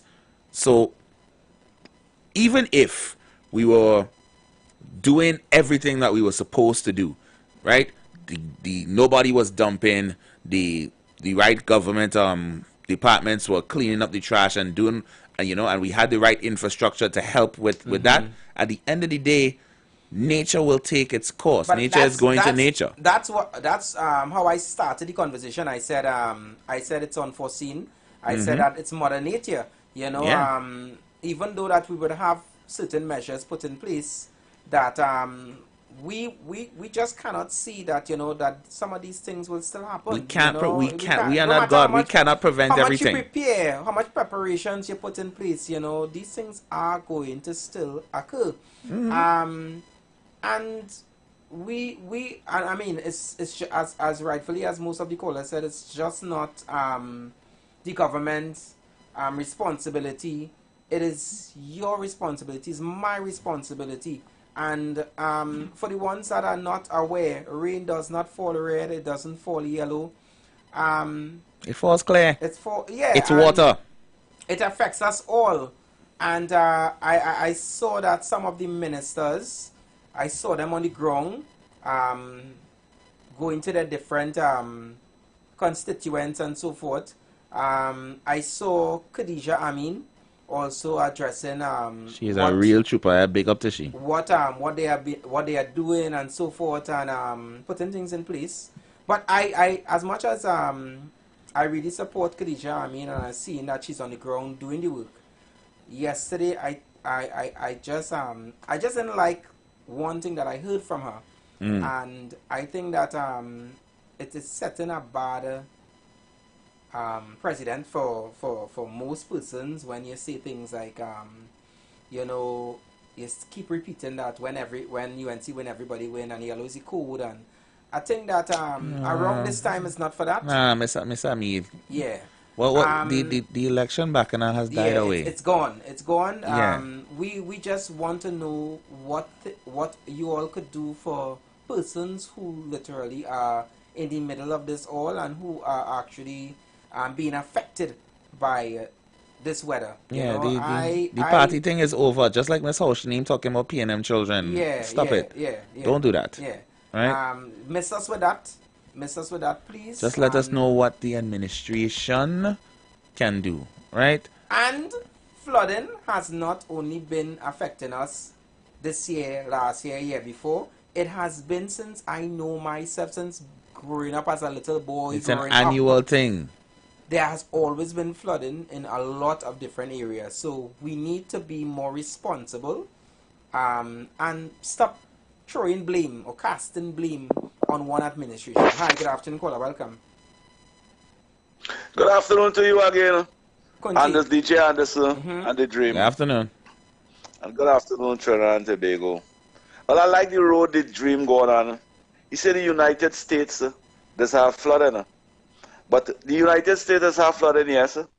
But the people them who had the responsibility to take up the garbage and them, they pick it up in time. They pick it up in time and things, so they ensure that when it have flood, you don't see garbage and things. In the Republic of Trinidad and Tobago, we see in drains, which by the Ministry of Local Government, clearing and cleaning, and 10 truckloads of silt coming out of that drain. 10 truckloads of silt coming out from a 4 feet, 6 feet drains and things. You know why those silts coming out from, you getting 10 truckloads of silt in those drains and them? Because they was neglected. The people them who had the responsibility to clear those water courses on them, they'll abandon it and leave it over there. Just so. The people them, citizens of this country, then throw silt inside there. Silt come down from on hills. You see, alright, you see when the hills in Digo Martin and them flooding down, whatever on top coming down. Old fridge, old stove, old rubbish, everything coming down. But the people them who paying the corporation, the people them to move them thing, they move it. You know, we not blaming them thing. We just continue blaming the people. We draw an example with America, how transparent it is. Why we can't draw that example in Trinidad over how neglect the people them who have the responsibility leave it. Why we can't do that thing? Because we paying them. Because we paying them. It's strange. Thank you. And I don't want to be in front of that class. That is an ABC class. Thank you. One thing, he good miserable. Hi, good afternoon, Chris. I ain't even addressing. Go ahead. Yeah, good afternoon again. Anderson, I go to pay you to the head of the class for commending Khadija Amin on the work that she's doing, but I have to take it back because in the same breath, you don't like how she's saying yellow is the code. I mean, yellow is the code coming from her at this point is just like when PNM was in power and every minute you're hearing them saying, great is the PNM, great is the PNM. And the elections would have I hated that too. Correct. And it was annoying, and it was annoying then but too, Chris. Chris, I have a problem with that too, you know. It was I have a problem with that too. When she made, okay, but when she made reference to that, it was, oh gosh, I forget what she was, something she was drawing to the media's attention that on the screen, was on the screen or something, and saying, well, all right, just remember yellow is the code if you forget, you understand, and just in that regard. So context is everything, but right now she is making it extremely difficult for MPs who are holding ministerial posts, and I hope that she keep it up, because you know I'm not in support of an MP being a minister. But her work ethic is extremely, how to put it, boy? Commendable, she really admirable. deserves commendation. Yeah. Yeah, it's extremely admirable, her work ethic at this point in time, and I really hope she keeps it up. So do I. I don't care if she say yellow is the code every time she open up she mouth. Once you come in with that work ethic, by all means yellow is the code. By all means. You drop there? You there? Oh yeah. You drop. Your call drop. All right, Chris. But yeah, we have ads as well coming up shortly. Yeah. But yeah, and as Chris said, once she's doing the work, she could say yellow is the code. But my thing is that you could imagine that some families who actually going through this these issues of flooding and so forth in front of their television, hoping to hear good news, and all they could hear is yellow is the code. Don't forget yellow is the code. Don't forget yellow is the code. Or don't forget when UNC win, everybody win. But right now I see in all my winnings floating down the river. And again, yes, it's context, but at the same time too, I think that yes, it could be said, no problem with it, but time and place. And I do think that last night, knowing that persons are literally going through this frustration of being affected by floodwaters and so forth, to come out to say things like yellow is the code. It's just like when children are getting beat up in school and somebody says these are PNM children and PNM mothers. Same thing. And I had the same issue too when the previous administration was there, and all I could hear is great is the PNM, great is the PNM. I think that you know how nine that gets. And you know what is a real problem for me too, Hashim, is that we tend to always, when somebody brings up an issue and say, hey, I have a problem with this, they always try to say, well, when the other administration was there, why it didn't. The thing about it is, why do we continue to make the same mistakes and don't expect better? Very much. So we need it needs to be fixed. The past is the past. Yeah, we need to fix it. Okay, they didn't do their job. Fine. Let's make sure that this administration does the job then. And I really hope that the kind of work that I'm seeing the Honorable Miss Khadija Amin is doing, I hope that Trinidad and Tobago is literally looking at her and is going to judge her by her performance and not by party. Because at the end of the day, I don't believe that everybody have that same energy that she pushing. Thank you. Right? And trust me, one of them are going to mess up. But please, do not judge it by just saying, well, it's because it's UNC. It's because it's PNM. No, judge by their performance. And right now, I could tell you, the lady's performing. But all I say is time and place for when you're making certain comments. Because if I am in front of that television and I'm struggling, I don't want to hear about yellow and red. I know I want to hear. I don't want to hear about yellow and red. Right? I just want to hear what's going to be done so that we can fix this. That's all. And give people credit where credit is due. Right? As much as she has been working, I will say it again, the previous administration that was there, you cannot say that they didn't start anything, right? You have to give kudos to the work and the infrastructure that some of these persons have been putting in place to try to mitigate what is happening right now. Because even if the administration wasn't doing what they were supposed to as a whole, of course there are people in the administration that was at least trying. Correct. On both ends of the aisle. All right. Not everybody in the corporation is a UNC. Not everybody in the corporation is a PNM. There are people who work. Okay? So we're going to pay some bills, and then after we're going to come back in the next hours. Keep it locked to the Street 919 FM. Hey, and so do we.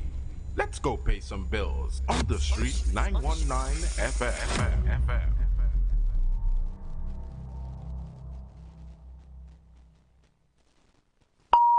The views expressed are not necessarily the views of the management of the Street 919 FM.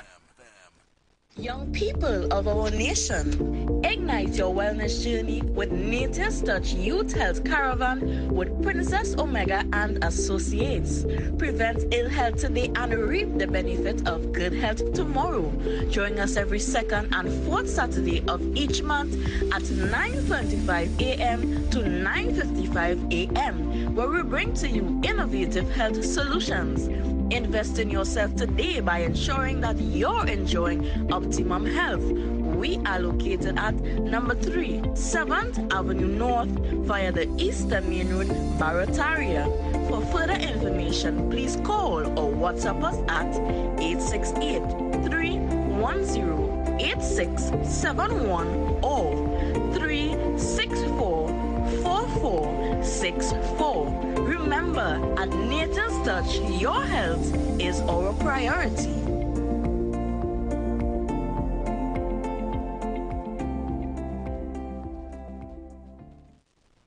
Fire Mood Fridays on the Street 919 FM with yours truly, MC Duke and Selector Kochi. All genres of music from 6 p.m. to 9 p.m. Make it a date and don't be late. Rock and come in. Fire Mood Fridays. Club 919 FM. You don't know. Ready to level up your pizza game? Pizza Hut's bringing Chicago tavern-style pizza to the table. Thin crust, snackable squares, and 5 bold flavors like pesto margarita, spicy chicken sausage, and double pepperoni. All that flavor, just $145. It's bold, it's craveable, it's calling your name. So skip the ordinary, pull up to the Hut, and taste the hype. Pizza Hut. Now that's delivering. This one's for the dads who fix everything with food. KFC is celebrating Father's Day with a bucket full of thanks. Get 50% more. Free chicken on all mega meals. This offer is app exclusive. No ties, no tools, just big bites, big love, and big crunch. Only from KFC, where every bite says thanks, Dad. KFC. It's finger-licking good. Come enjoy incredible June savings at Furniture Plus. Get up to 50% off. Shop appliances, furniture, electronics, mattresses, and more. Buy now and pay later with our fast and easy credit plans. Visit any Furniture Plus store or shop online today. Ikaro, I am Alatumishe Ifaba Mishe Aganki, better known as MC Duke. And every Monday between the hours of 9 p.m. to midnight, I host a show called Orisha, The Way of Life, right here on the Street 919 FM, where I have guests passing through from the Orisha Ifa Baptist Diaspora to educate, edify, and inform you, the listening public, about Orisha Ifa practices. So remember to tune in every Monday between the hours of 9 p.m. to midnight for Orisha, The Way of Life.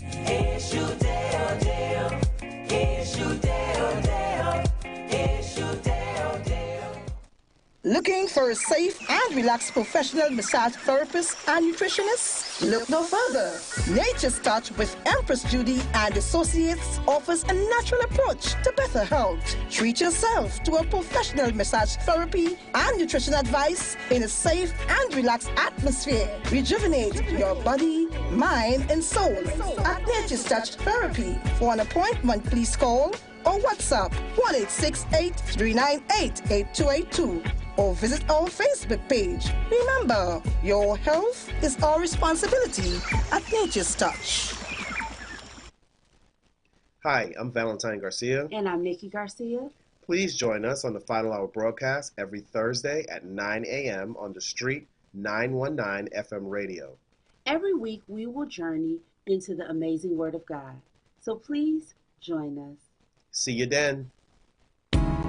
Hi there, I'm Lester Suglal, inviting you to join me on the first, second, and third Saturday, 8:30 p.m. to 11 p.m. for the program Slow Gospel Music, and on the fourth and fifth Saturday from 8:30 p.m. for an extended version of Slow Gospel Music on Street 91.9 FM.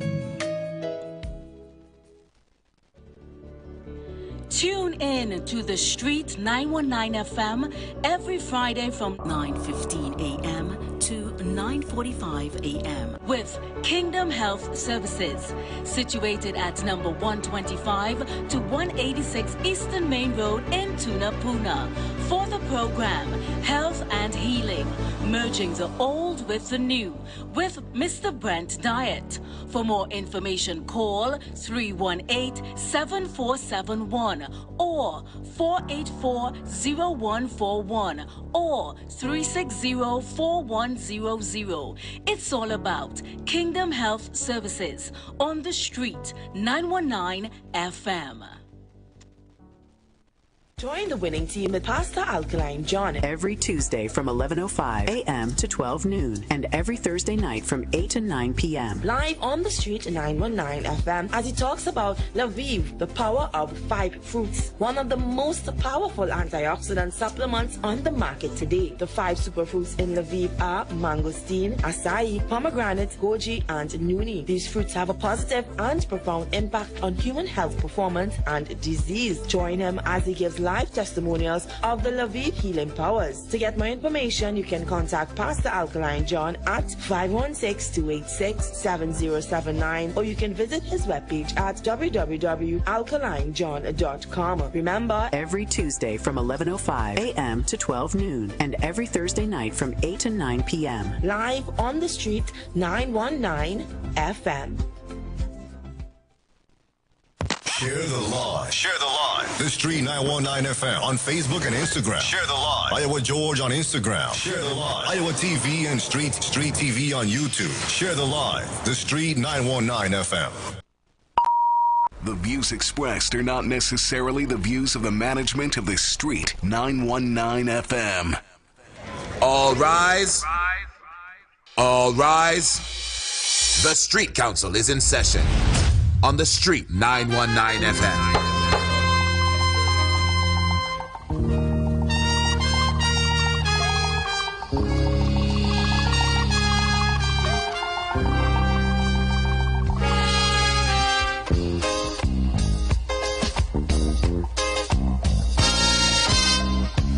Now the election back and I'll die away. In short, this is what I have to say. Let us forget fights and grudges and concentrate. Come, let us sit and try to relate. Because now, more than ever, we must show discipline, tolerance, and production to build a strong and better nation. I say that is the main foundation. So come, let us work hand in hand, because this is our land. Come, my brother, come, my sister, and let us build a nation together. Oh, yeah.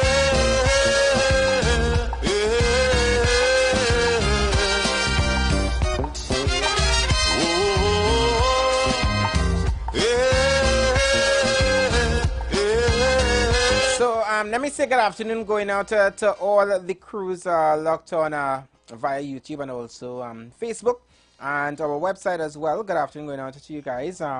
Thanks so much for streaming us live. Don't forget to share the live. Let your friends know. Let them know that the Street Council is on the Street 919 FM. Your speakers, Anderson and Hashim the Dream. So we were just talking about the the floods and so forth, and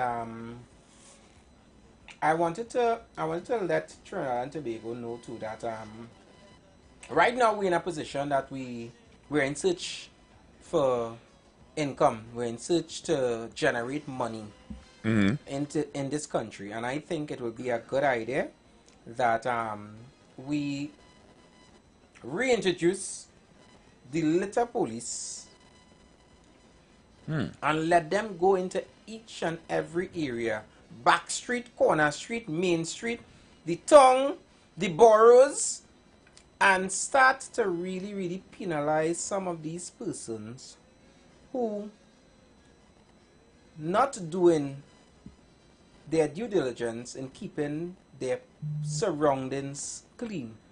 So that was a thing before? Actually, they did have some litter police here, but I'm not too sure. I think persons were there was a lot of pushback, right? And I don't think that it's strongly enforced in Trinidad here. But probably we should look at that, and that's a way to be able to generate, obviously, some money, and at the same time to let citizens like myself, like you, be responsible. Because guess what? When you travel and you travel around the world, the things that you do home here, you don't do it when you travel. Thank you. And I think people think people thinking that you need all of that, you need all of that. Yeah, but when you start complaining about the garbage being clogged up, you ain't find that we need something in place, more things in place to be mindful of that. Forget America now. Anybody ever known Singapore or been to Singapore? Singapore is a country where you can lick the sidewalk because litter is illegal. It is a crime. If you drop so much as a candy wrap on the sidewalk, that is jail time for you. Right? Am I saying to go that extreme? I'm probably not. Hashim, at this point, I prefer to go full extreme. Because I know my brothers and sisters of Trinidad and Tobago, right? My brothers and sisters of Trinidad and Tobago, and I think I'm using this word in context. We nasty. Yeah. We tend to do the most, and we don't take responsibility, right? We dumping things any and anywhere, and we don't see the long-term damages it does. We throw it here because we believe that there's somebody to clean up after us. That nonsense needs to stop. It does. And listen, of course, he don't mean everybody, but let us be real. It's a country of 1.4 million people. You mean all of us following the laws of cleanliness? And implement, not implement, but I think too that the government need to look into really putting more plants, recycling plants.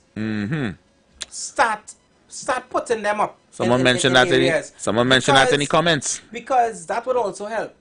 Because that will now, and it will create jobs. It will create jobs for persons who literally find probably mixing some cement might be too hard. They might find it easier to just pick up the rubbish and as I'm to understand carry it, to those plants. As I'm to understand it, there was at least one point in time where people were being encouraged to separate their plastics because there's a special dumpage just for them.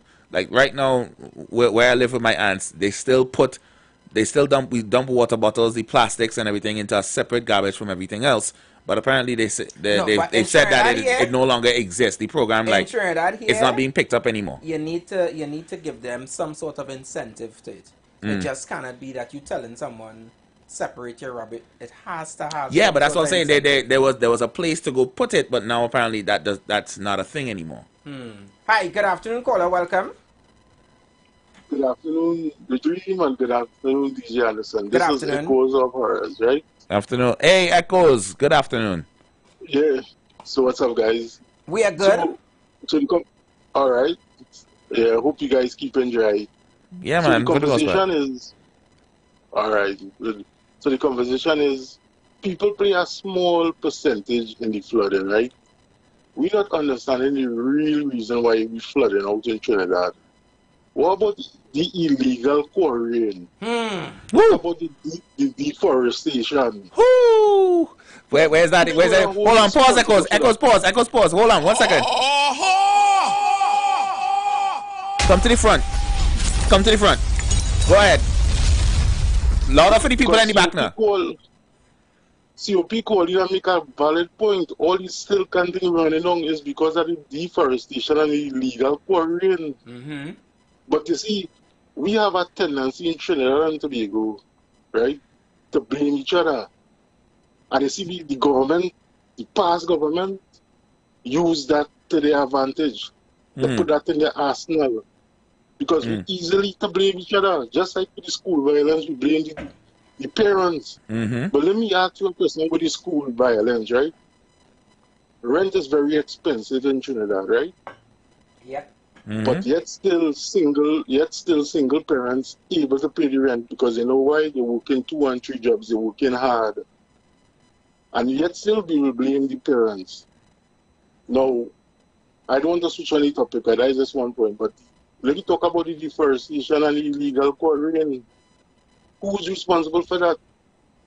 And this is the question we had asked ourselves. So great program, guys. I look on listening. Thank you so much. All right, thanks, Echoes. Yeah. Get interactive with us. Call now and be part of the show. Don't miss out. Dial 466-5391 or 342-0081 and join the conversation today. The Street 919 FM, where your opinion matters. All rise. All rise. The Street Council is in session on the Street 919 FM. So you can see there is a myriad of variables to take into consideration when we talking about this issue we call flooding in Trinidad and Tobago. So many different things contribute to the overflooding. Natural occurring nature. Mother Nature being the main thing.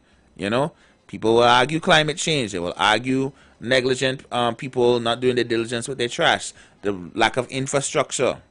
Right? It's so many different reasons. Right? Exactly. And I feel at the end of the day,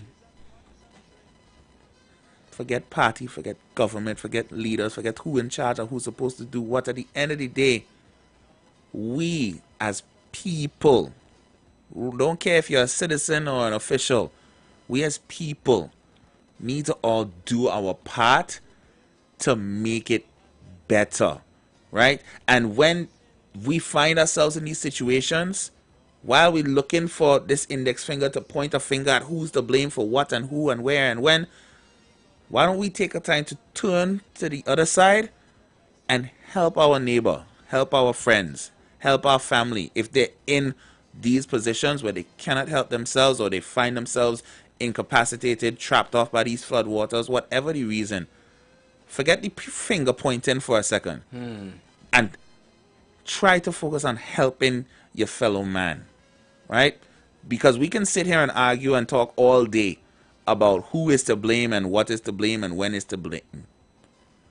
But if we just sit down and blame and just focusing on self and saying that's their fault and I just going to sit here and stew and complain about it, who was in the office for the past 10 years or who is in the office now talking about yellow is the code, and you're just going to be there sitting there looking sour and not doing anything about it, at least playing your part to make it better, then you are also part of the problem. I think a lot of these people play too much at Dolly House home and they don't realize that there's a real world outside of that Dolly House. Hi, good afternoon, caller. Welcome.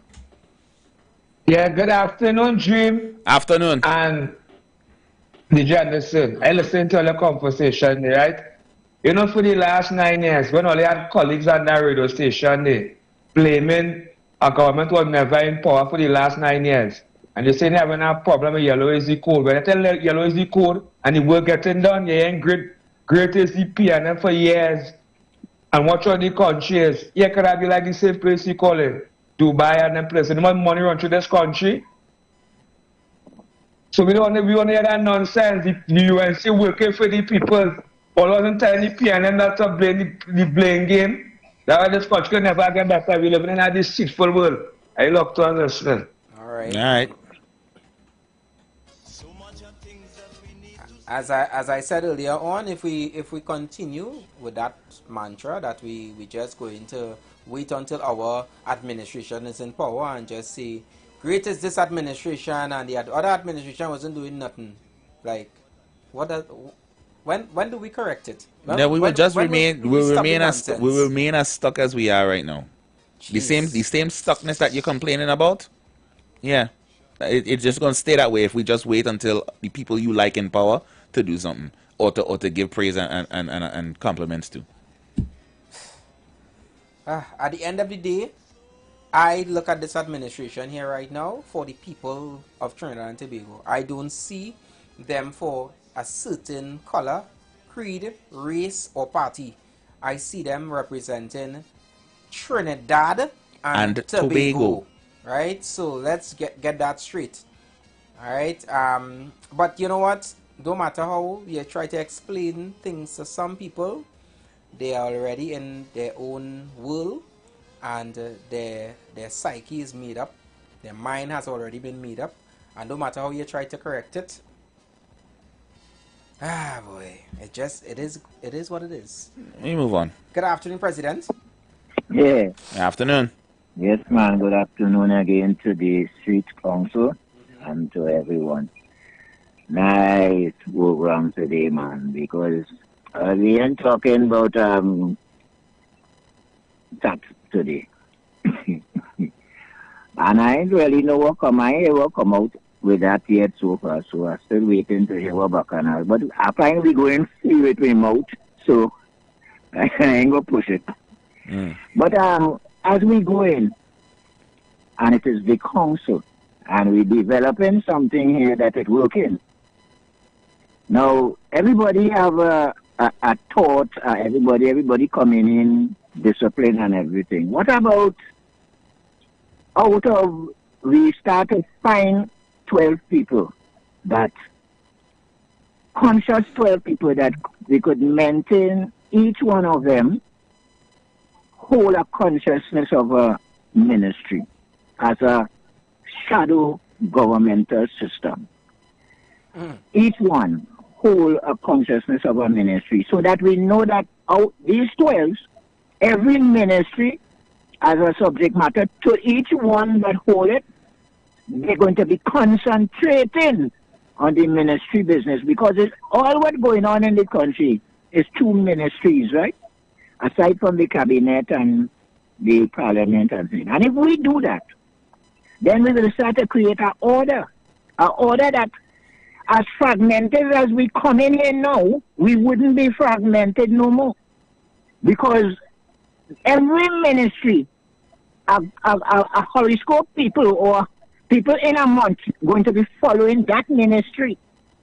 So whether what time of the month it is, because the ministry is any time of the month, but it have a certain one going to be following follow the basic ministry. And if we start to organize, it have people out there with the money to program, it have the people who are able to register an organization and all kind of things, small as it is, and start the thing. So if we could start the thing halfway now between the next election, we have 12 people in parliament. We need 12 people out of the people of Trinidad and Tobago as electorates in the parliament. We need it. And we need it as to hold 12 ministries inside of the parliament as representatives so that we could deal with those which we can't help at all. Because the big people who have the wherewithal and money and everything and hold over the industries, all of the cabinet and it, we have no say when we out here fragmented. We have to have 12 people who have a ministry portfolio in the parliament so they could deal with those inside of the parliament, inside of the cabinet and also. So we had to form something to hold on this kind of conversation that we're talking here. And don't be fragmented. We only talking this fragmented from 5 years to 5 years to 5 years without an organization. We slaves who supposed to start to come out and do something like like Ibrahim Toure go against where the economic system is against we. And if we can't put that consciousness, I have the development of inventionary mind, and I know what's saying, but I need help. I need the people to, and that could reach as close as we link with Toure through the whole diaspora. And if you can't see that, we go lost all the time. We go be losing because it's capitalism and slavery, and if we can't come halfway capital or something like that, we go continually going down being slave. So we have to form something, people. We have to. I say it gentle so that we could understand. I take a little moment so we could understand. We have to form something. Or you have some little money in your pocket and start to form something. We register something.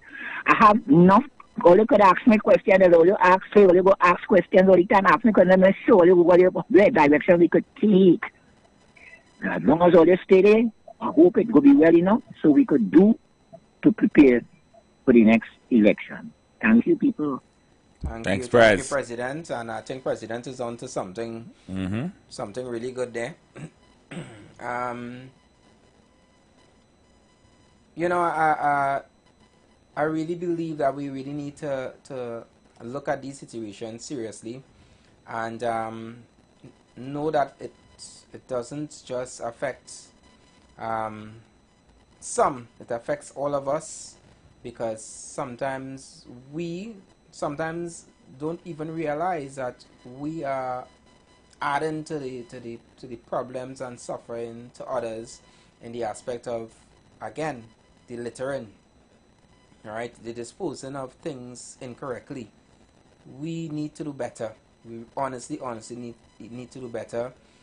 Sometimes you walk in the street and you realize that somebody just opened a drink and take off the wrapper from the straw and they just spelt it because, you know, they don't see. And the more heart-wrenching follow-up from that is seeing those disenfranchised people, homeless people, vagrants as we like to unceremoniously call them.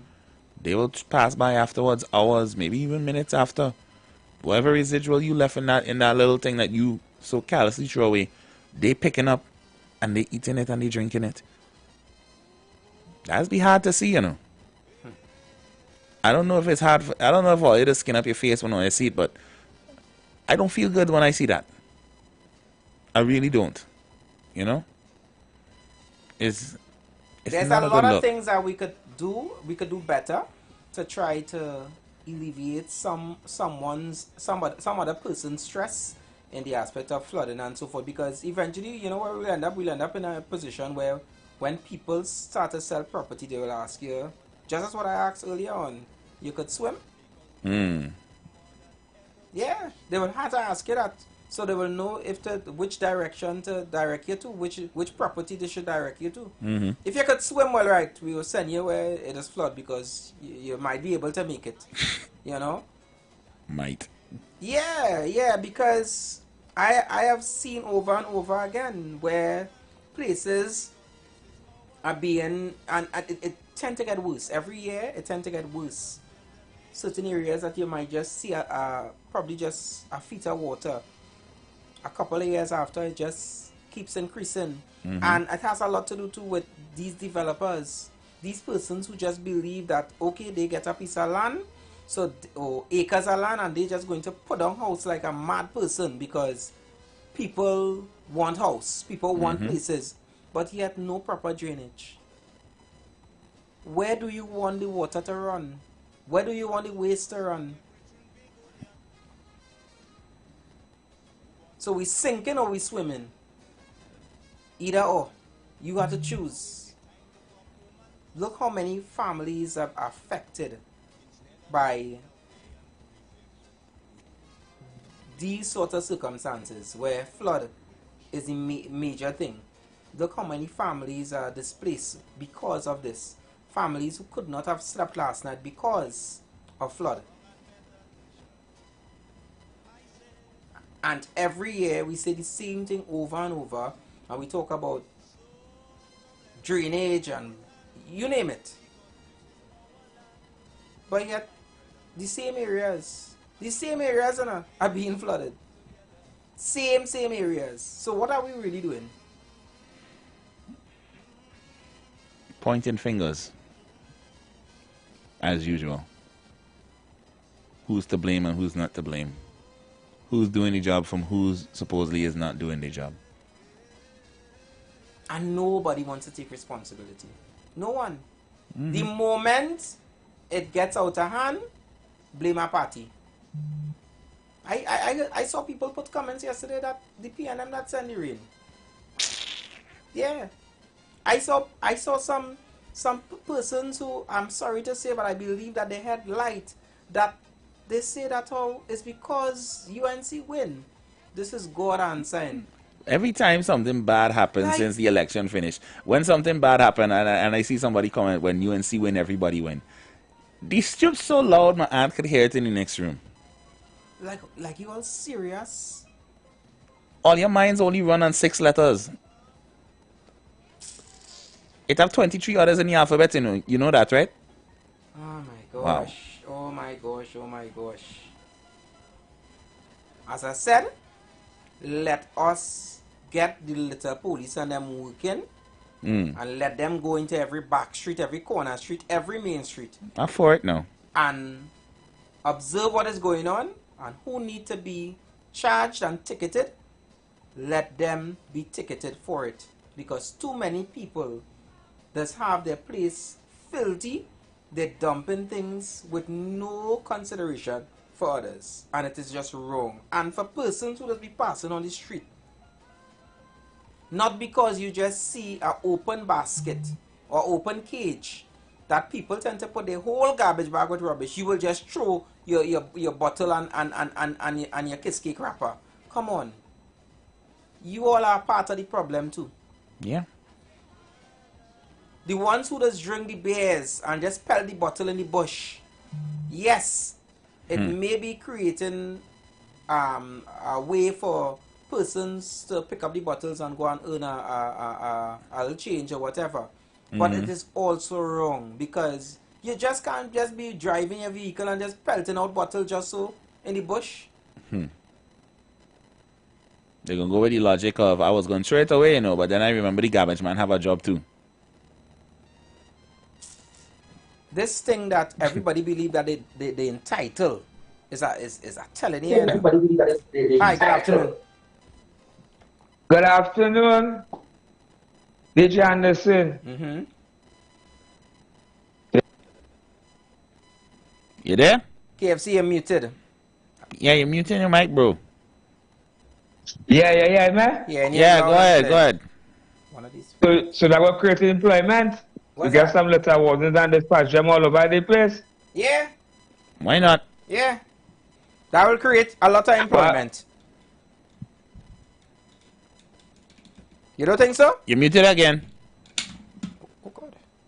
You messing with him? No, he on the other phone. Hi. KFC? KFC, you there? Your mic. Oh, he disconnected. No, KFC's here. He was muted. I don't know what happened. You'll have to call back. Call back KFC. Right. So the phone lines are open. It's what? 231. Yeah. So it's 2:31 right now as we approach 3 o'clock. And you guys know how we do it on a Friday. As we tell you guys, we tend to play a little music in the last hour. You know, to kind of wind down and to kind of get you ready for an enjoyable weekend. I know for a lot, it's not going to be so enjoyable because you have probably cleaning up to do. You're monitoring the levels, the water, and so forth. And I really am so sorry that so many families have to go through this once again. When I saw this rain, Hashim, it just took me back to 2018. When we had that was a rough year for flooding. Yeah, that was a rough year for flooding. Yeah, it was. Hi, good afternoon. Yeah. I take back in there, but I have a big guess now, so my head like a bit touching him mute now. Yeah, but I say not to say yellow is the cold, and great something you and see the motto is bacchanal. But I want to hear that. But we see in performance going on in the country. But my partner in next side, we campaign for spend here what? Like I gave the government for the good work we do. You know, I have that nonsense for the last 9 years on this radio station with no development, no betterment. You know, them are just blaming the UNC government for the last 9 years. You know, so we have to congratulate the government for getting the work done. And when you answer everybody, when who don't like it, already for the 5 years. So All dream me make you out.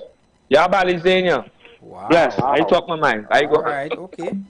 Hi, good afternoon, caller. Oh boy. Hello. All right, I think I lost that one. I don't know how it got there, but It just have to get there somehow. But let me make it clear. It have no Balize here. All right. No, they can think what they want to think. You know? Hi, good afternoon, caller. Welcome. You don't know how it get there. Listen. Listen, friend. That's the only thing. This song like Barataria. That's the only thing that certain people could utter. Mm. No matter what discussion you have. This going on for months on the station. They will come here with red and yellow. That's all they could speak about. They can't give light on no topic. They can't join in with nothing sensible. Every time that they call, and they know themselves, they have to talk about red and yellow. The thing's sick. It's disgusting. They have no solution for no ideas, for nothing. All they could talk about is red and yellow. All these two young people, don't get pulled in that. Okay? All right. Don't get pulled in that. Thank you. Thank you so much, The caller. thing disgusting, boy. It's sick to hear. With certain individuals every day. Every day. I wonder how, you know what I just wonder? How the people around them just function around them. The children, the spouse, the companion will be fed up of them. Wow. I'm telling you. Wow. He wrong though? They'll make some way to go just to stay away from them. It's sad. I'm going. All right. Thank you you. so much, caller, for your contribution. Could you just press the button? You know what button to press. Yes.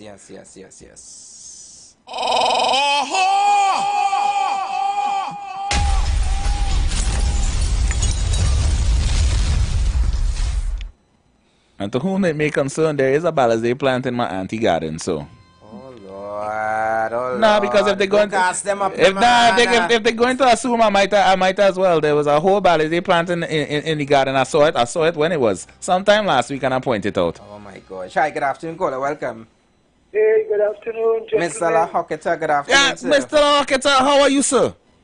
Well, I'm happy to hear you. I heard you calling me the mountain. Yeah, we happy to hear you too. I ain't hear from you since the rain started to fall, you know. Yeah, well, my phone giving me some problem. In fact, if I get cut off, well, that is it. Okay. But, my phone giving me some problems. But on this waste thing, I work in local government and Ministry and Drainage Division. Right. But firstly, there are three types of garbage. There are the household garbage. There are the white waste. White waste is like fridge, washing machine, them kind of thing. So we hear the term for it. White waste, you call it, right? Yeah, white waste. White waste. And then you have the cuttings. Now the cuttings is tree when people cut like trees in the yard and things. Nice. And, nice. And grass and in your bucket, they call that cuttings. Okay. Right? Yep, so they have different pickups. You got the household garbage, you have what they call a compactor. This is where you put your household garbage in a garbage bag and things. They call those vehicles compactors.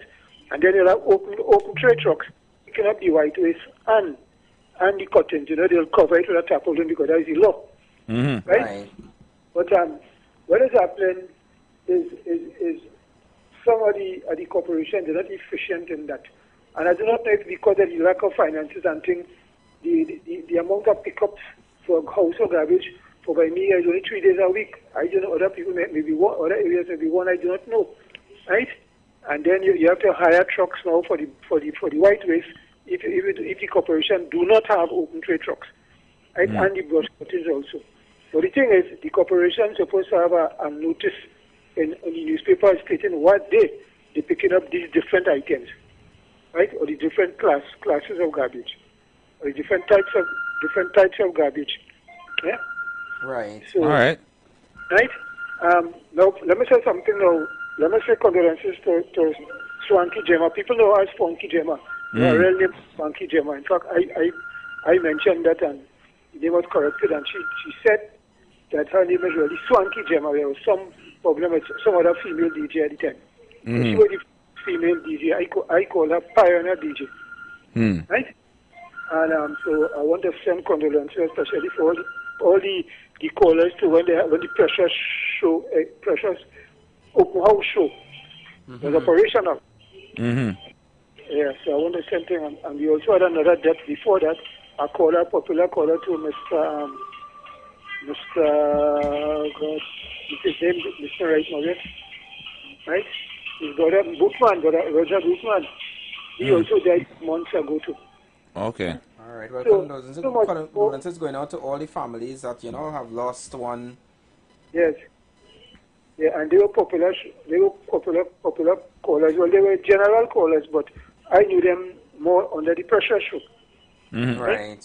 And one of the tunes that Swanky Gemma always requested was Appreciation by Johnny King. So if you have time, you could play that, in honor of her.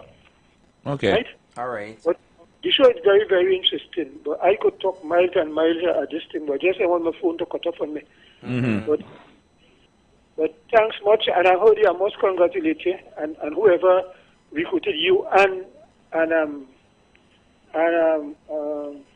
your colleague. Anderson. I love to call him Anderson DJ instead of DJ Anderson. Right. So we had a popular musician by the name of Spoiler who wrote a collection talking backwards. You can play that whenever you have time to. Right? So I will refer to him as Anderson DJ. Well, you will be the dreamer. Yeah, that's it. See, you remembered it. I want to thank you who recruited you all, because you already brought a fresh anointing as far as radio music is concerned. Right? And I'm grateful for that. Yeah, very lively topics. And my last words on that is that when I heard Wednesday, you played Singing Diane. You played that tune, You Got to Run Away. Right? And that tune is one of my favorites of all times, because I always refer to Singing Diane as the most attractive female character when she was singing Kaiser. Right. Yeah. So that's what I have to say. And I'm happy to have you all. Well, even my phone and all last, I don't know cut up, but look at it's operational still. You all take care. And I could talk, one of these days I must return to that topic again. I'll have more to say. But the next thing too is that clearing at the water courses is very, very important. People say what they want. And picking up the white waste something on time. And next thing is derelict vehicles, because when the floods come, floods and separation, anything in front of your gate, right? They pick it up and the flood pick it up and go with it. Correct. And water just flows in any direction. Right? So that's what I have to say right now. But you all keep the show, right? Keep the show lively. And you could also, you could play for condolences, you could play on that tune Appreciation. Definitely. Swanky Gemma, Pioneer DJ. All right. Okay, no problem. For sure. Will do. Thanks a lot, Lauketa, for your contribution. Yes. Be safe out there, sir. Yeah, I want to go to the front of the class. I put in myself there now, Come to the front, man, because I ain't hear from you all week. Put them in the front. Put them in the front. Yeah, I ain't hear from him for the week, so put them in the front. All right, we'll do that. Gentlemen, good afternoon. Good afternoon. Good afternoon, caller. Good afternoon. I just tuned in and I heard the gentleman say that Funky Gemma died. Yes. She used to be Funky Gemma and then she became Swanky Gemma. Her brother is Roll Thompson. He's the man that played the games with them, cubes with his roll out of the box. But he kind of packed up now and thing, man. I was surprised to hear that, So condolences to that family. And I hear him mention Runaway. Runaway was singing Francine. Singing Diane sang a tune, you got to give away. Right. Yeah, man, fellas. Good show, man. All right. Thank you so much. Blessings. Thank you so much. Yeah. I like that. I like that the audience have a old playlist because I like to hear the histories. I love Calypso history. You know, I mean, give me some more names and songs other than the the ones that we know, the Sparrows and the Kitcheners and the Roses and the Francines. You know, but go a little deeper into it. I want to hear about the Relators, the Spoilers and those two. You know. So you guys could definitely look out for some. You know what, Hashim? I think today I'm gonna give them some of the classic retros and so forth. Yeah, I'm gonna get them a little throwback on that side because I think you'll make them think of the discotheques, you know. I wonder if anybody out there remember a place called Palava place in Port of Spain. I think in the last hour that's what we're gonna do. So for the ones that not too sure how we operate on a Friday, I'm telling you guys now. For all the crews that are on YouTube and Facebook, you guys need to jump off of YouTube and Facebook, go to our website, which you're still gonna be able to see us live in studio and listen to us from our website. And we do that because, you know, with all the different restrictions, we don't want you to miss none of the don't miss the vibes, during that hour, right? So you're going to www.thestreet919fm.com. Hey, you put 3 W's there that time. Huh? You used 3 W's that time. Good job. You know when island people talk, there's a bit www dot. You know, you forget it too. A lot of people just do it. Don't feel. So yes, so you go to the website and you are going to be a part of that last hour where we give you guys some good music. Yeah. Good afternoon, caller. Welcome. Hello. Hi. Hello. DJ Anderson and your associate in the studio there. Mr. Hashim. I am a past contender of Palava Place. Hey! Palava Place. There we go. In 1975-76, I was there in Palava Place. Okay, so I want to give this guy a push to go to the head of the class because I was asking former people on the radio if they ever heard about Palava Place. And everybody was, nah. But this guy just identified it had a place called Palava Place. Of course I had a bad experience there. One night I went there, and before Palava Place, my car was parked. And they were serving drinks. I went out, I said, let me go and check my car. And I observed the man who was paying the ticket was signaling a guy who was leaning against the Frederick Street sale to observe wherever the patron was sitting. And when the guy who was paying the ticket saw where the patron was sitting, he would give the guy a signal to go and interfere the vehicles. So, you know, that was the last I went to Palava Place. Wow. But there was a place on Frederick Street. And on the street before, on one of those side streets. It was at the very top, where COTT is now? Yeah. You had shares there? I'll tell you after we get off the phone. Caller, thanks so much for your contribution. Yeah. I tell you, I have roots and history in here. You know who used to run Palava Place? You're real fighting for the front of the class, boy. He don't say put me in front there, no. He don't say put me in front there, no. You know who used to run Palava Place? Who's that? My granny. My granny run that. Yeah. That's all you know. Of course. Afternoon, caller.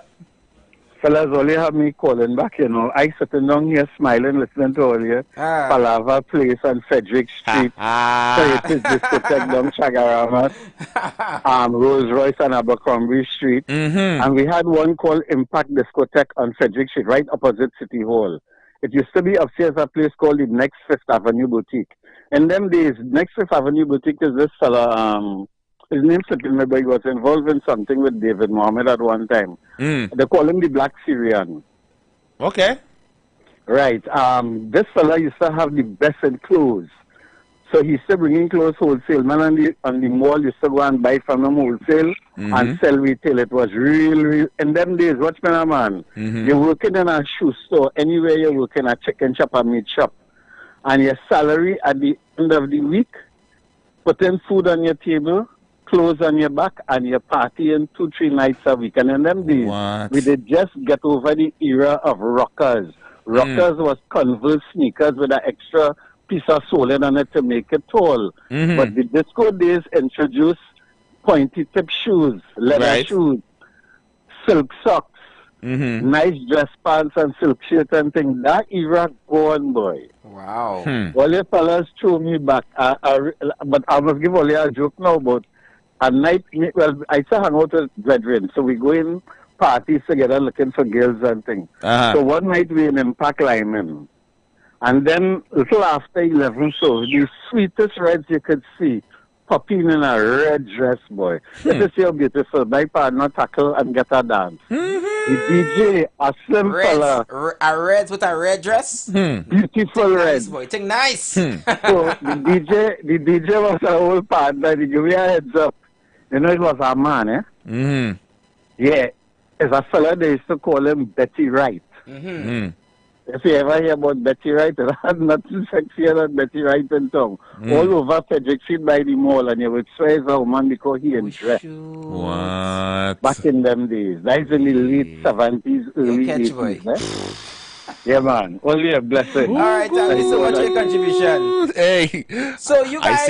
I say one word, I say one place, and I take everybody back in. I open a floodgate there, boy. Manage. I think in the last hour, we might end up going on a little extra between the hour because I want callers to call in and give us some of their experiences of back then, the parties the old time Lyman spots. Yeah, when we start playing some music, then we're going to get into that. But before we do that, you guys know that this weekend is all about fathers. It's about Father's Day, and this month in particular, it's about mental health, mental health, and we had promised you guys that we would have gotten Mr. Rondell Fields to come in and share with us. You know, he's the president of the Single Fathers Association, and I know that, you know, they do so much for dads, they do so much for men in particular of Trinidad and Tobago, and I know that they have an event tomorrow. I'm not too sure how things are planning out with all this bad weather. But I trust and believe that everything is going to run perfectly. But he's here. He is most present. And yeah, he could come. Yeah.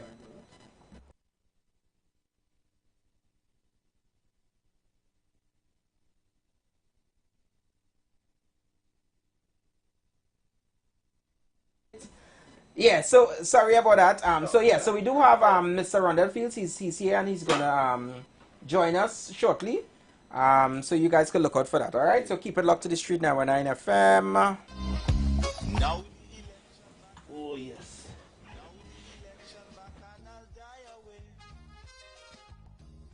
In short, this is what I have to say. Let us forget spites and grudges and concentrate. Come, let us sit and try to relate. Because now, more than ever, we must show discipline, tolerance, and production to build a strong and better nation. I say that is the main foundation. So come, let us work hand in hand, because this is our land. Come, my brother, come, my sister, and let us build a nation together. Oh, yeah.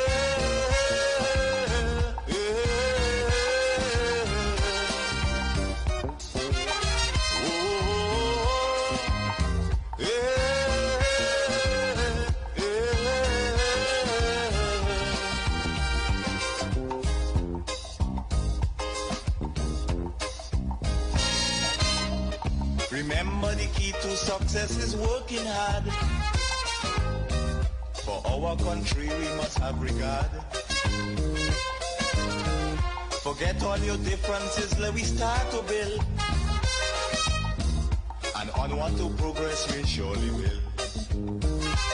Because now, more than ever, we must show discipline, tolerance, and production to build a strong and better nation. I say that is the main foundation. So come, let us work hand in hand, because this is our land. Come, my brother, come, my sister, and let us build a nation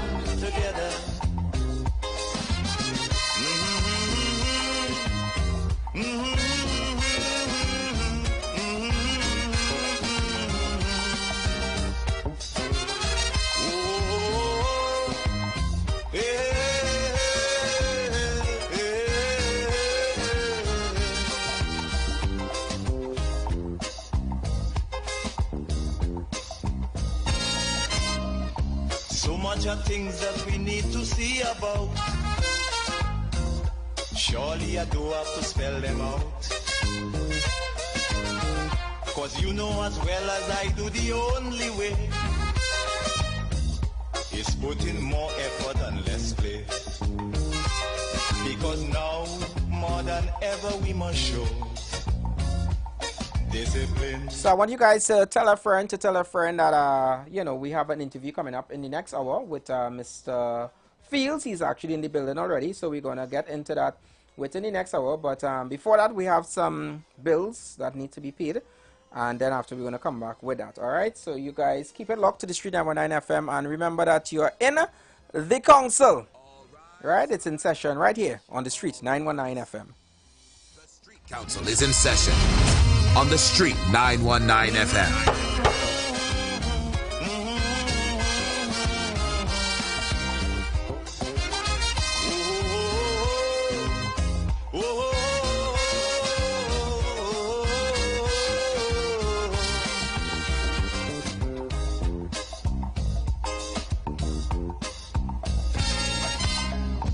This also goes for every Trinbagonian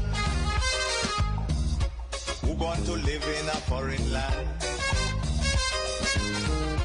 Now is the time to come home and do something instead of staying out there and freezing.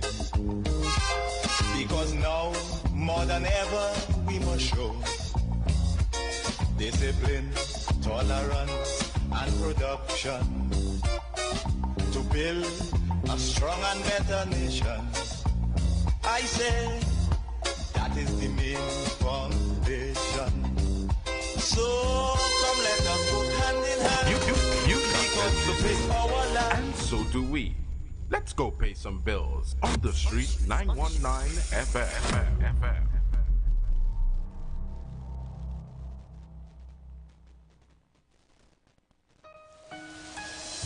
This is the voice of Tuesday, Seventh-day Adventist. We are preaching Emergency Alert broadcast, which is from the Tuesday, Seventh-day Adventist Church. We will be featuring voices of brethren from different parts of the world, preaching the gospel, preaching prophecy as it relates to current events and the ending of the world.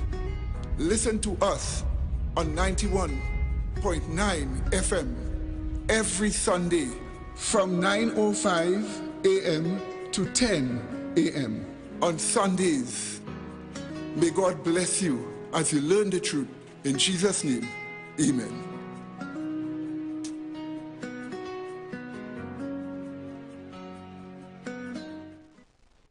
Are you searching for answers to life's questions? Those things that disturb and concern you the most? Why all the wickedness? Why the suffering in the world? Will it end? Who is responsible? Well, if so, join us right here on The Street 91.9 FM every Sunday from 5 to 6 p.m. with Brother Samuel Gooding and Roland White, where we open the Bible and find answers to all these things and more. For it is written, man shall not live by bread alone, but by every word that proceedeth out of the mouth of God. If you really want to see change in this party, over. We are not an ordinary party, but rather we are a rally. Be voting over.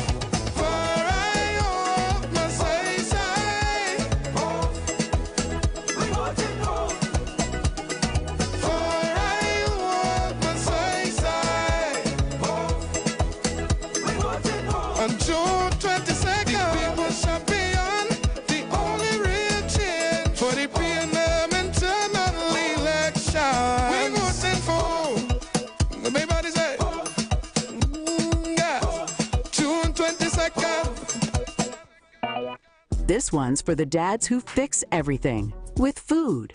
KFC is celebrating Father's Day with a bucket full of thanks. Get 50% more. Free chicken on all mega meals. This offer is app exclusive. No ties, no tools, just big bites, big love, and big crunch. Only from KFC, where every bite says thanks, Dad. KFC, it's finger-licking good. This is Roger Boynes. I am contesting for the position of General Secretary for the People's National Movement in the upcoming internet elections scheduled for June 22nd, 2025. I am a former Member of Parliament and Minister of Sport and Youth Affairs. I bring to the office of General Secretary experience, dedication to hard work, a commitment and respect for the membership who are the very backbone and foundation of this party. I'm prepared to focus on rebuilding this party with the help of all. Vote for Roger Boynes as General Secretary. Vote for a stronger PNM. Vote for a stronger nation. Come enjoy incredible June savings at Furniture Plus. Get up to 50% off. Shop appliances, furniture, electronics, mattresses, and more. Buy now and pay later with our fast and easy credit plans. Visit any Furniture Plus store or shop online today.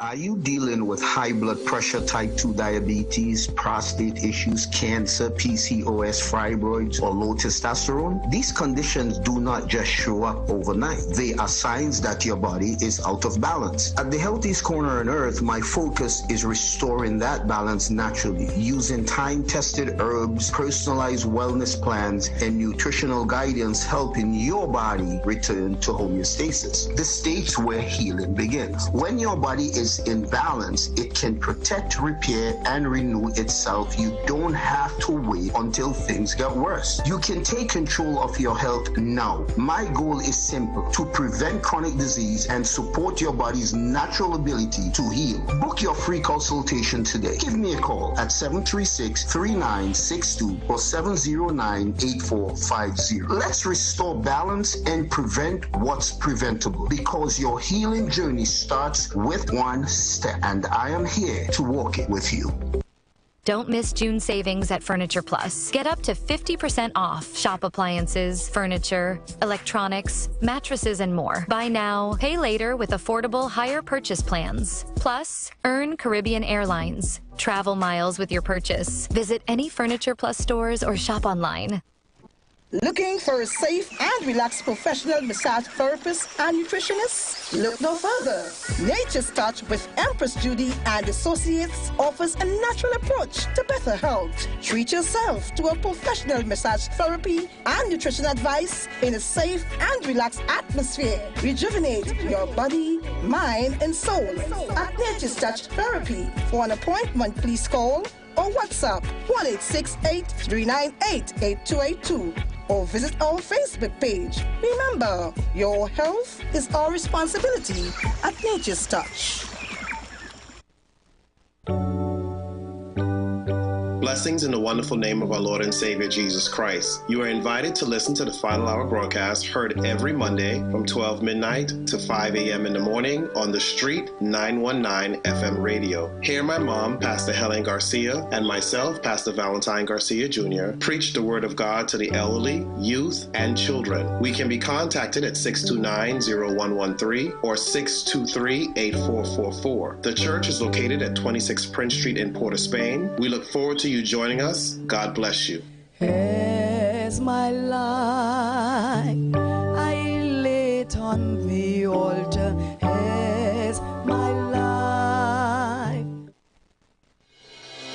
The Gap Man Limited specializes in products that cater to all your health needs. The Male Enhancement Package targets the areas of the body that contribute to erectile dysfunction. The Male Enhancement costs $1,400. The Gap pills are priced at 250 pills for $500 and 500 pills for just $900. For the best in eye care, get the super combination of a Super Bright and the Body Healer. To improve the heart's function and circulation, get the Gap pills and Formula C.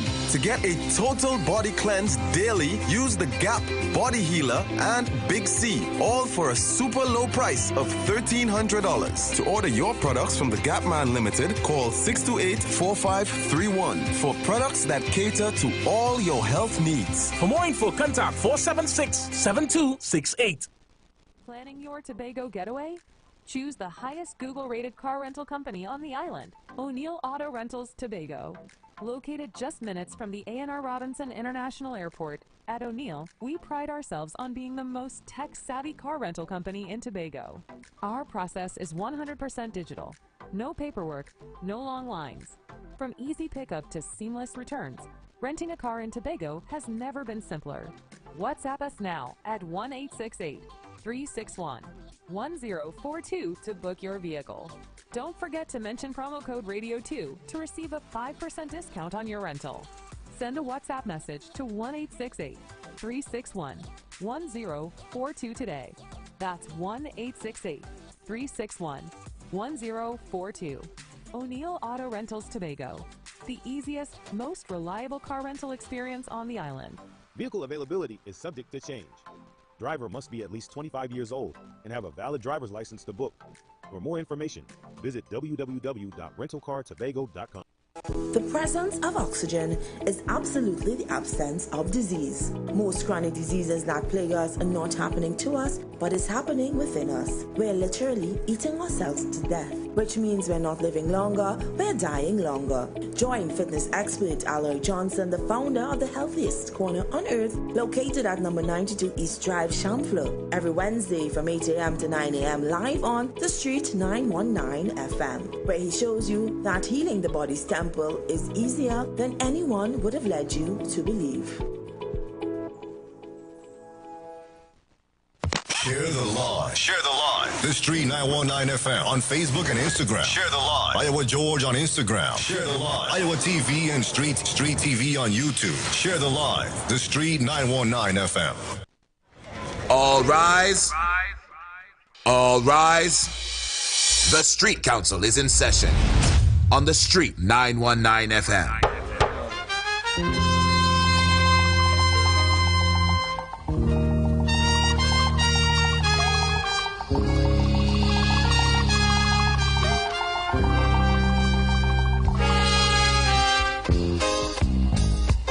So guys, welcome back. It's just about 3 minutes past of 3 o'clock.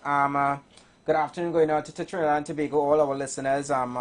Your speakers are still here, Hashim the Dream and also Anderson. And right now, in our presence, gracing us with his presence is the president of the Single Fathers Association, Mr. Rondell Fields, and he's here to share and shine some light on exactly what is being done for all the fathers for Father's Day, what they have planned, and also this being the month of mental health for men.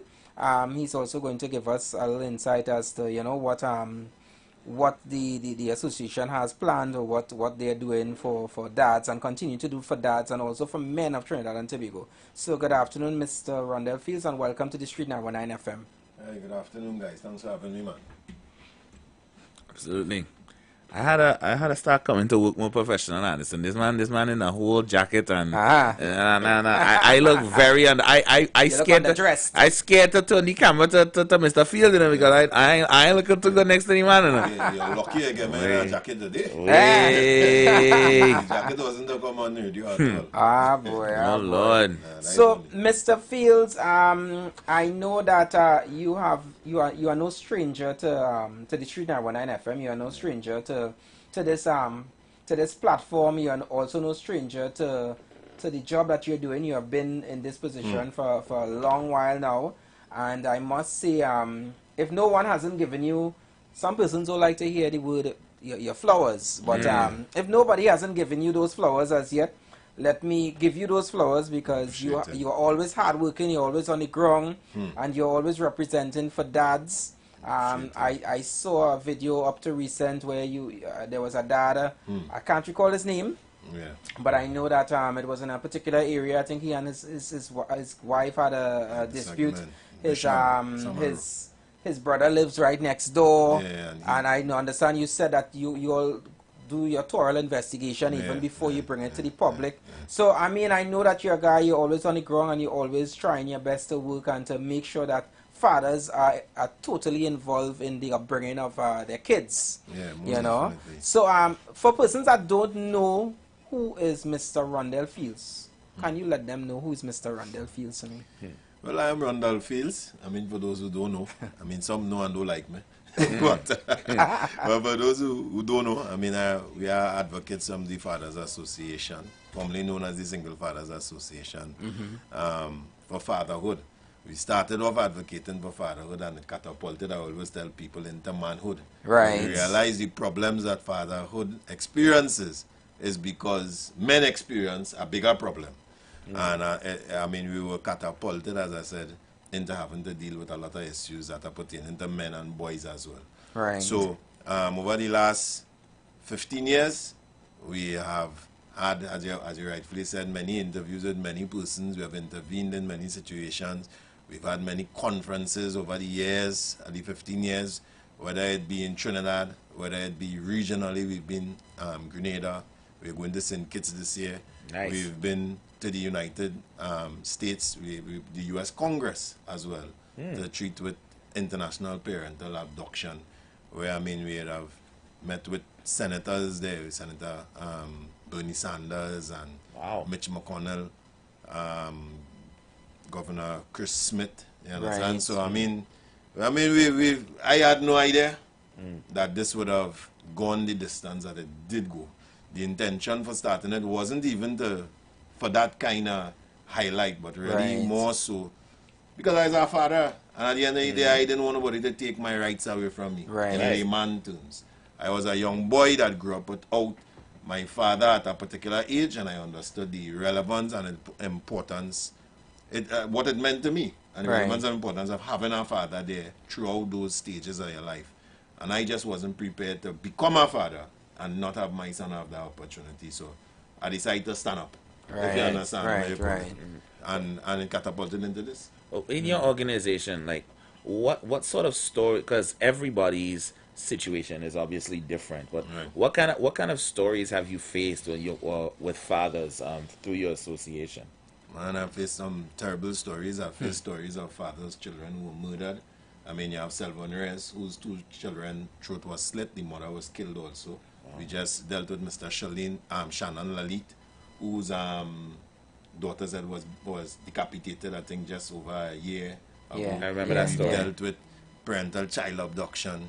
Just this week, we have a father whose children was taken to Australia. He wasn't finding the mother. He tried to serve, the court was trying to serve a bench warrant for her to appear before the court for custody, care and control hearings for over a year, and the police can't find her. So, you know, nobody had the inkling that she would have left the country with the children and gone to Australia. She was found in Australia, I think, last week. And now there's proceedings to now, through the Hague Convention, have her return here. So we've had children, and that's one of the reasons we were called to the U.S. Congress. Right. Because we have been able to have children recovered from the United States of America, Australia, Canada, and most of the times those big first world countries. You know, the countries we've had extreme trouble to have children returned from is the CARICOM countries. And that's because the CARICOM countries are not signed bilaterally through the Hague Convention Treaty. So Trinidad not signed a bilateral agreement with Guyana. Right. So you realize whereas you could go to the U.S. and you invoke the Hague through the AG's office, the civil child abduction, and then bam, there was one thing, you see the U.S. and Canada, they don't play with that. They come in and kick down your door, get back the train, send you back before a court in Trinidad. But with Guyana or Grenada or these close-based CARICOM nations, the father will have to travel to the nation and start a domestic matter in the court. And that, if you can't afford to, you just can't do it. So it have men who have children in Jamaica and will never see them again. One father we elected particularly, and it continues to break his heart. The last thing he saw was a social media video that went viral with his son, his stepfather, teaching him gun signs and gun traits from Jamaica. And he never saw his child after. That's the last footage he have of his child. Since. That's the last thing. And I talking about 5 years ago. So we've also helped children reunite with their dads. There's a case right now, I mean, I even want to bring it up where we helped a child reunite with his father 10 years ago, and things kind of went south not between the father and the child.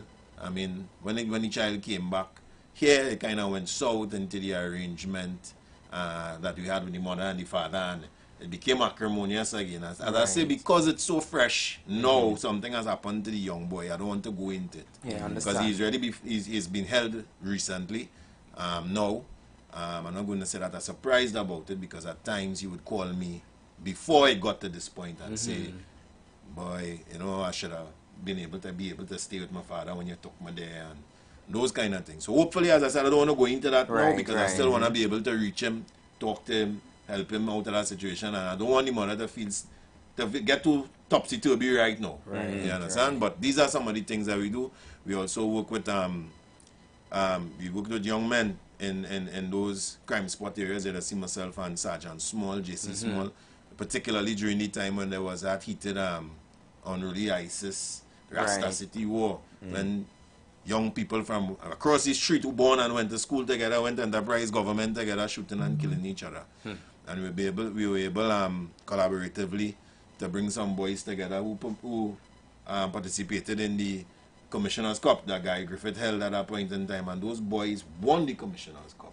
And that was a group of boys, Sergeant Small will tell you, that hated each other in the first rounds. Not that they hate each other, but they know you kill Ratty, and they know you kill your side, kill this one, and your side kill that one, and I can't come on this.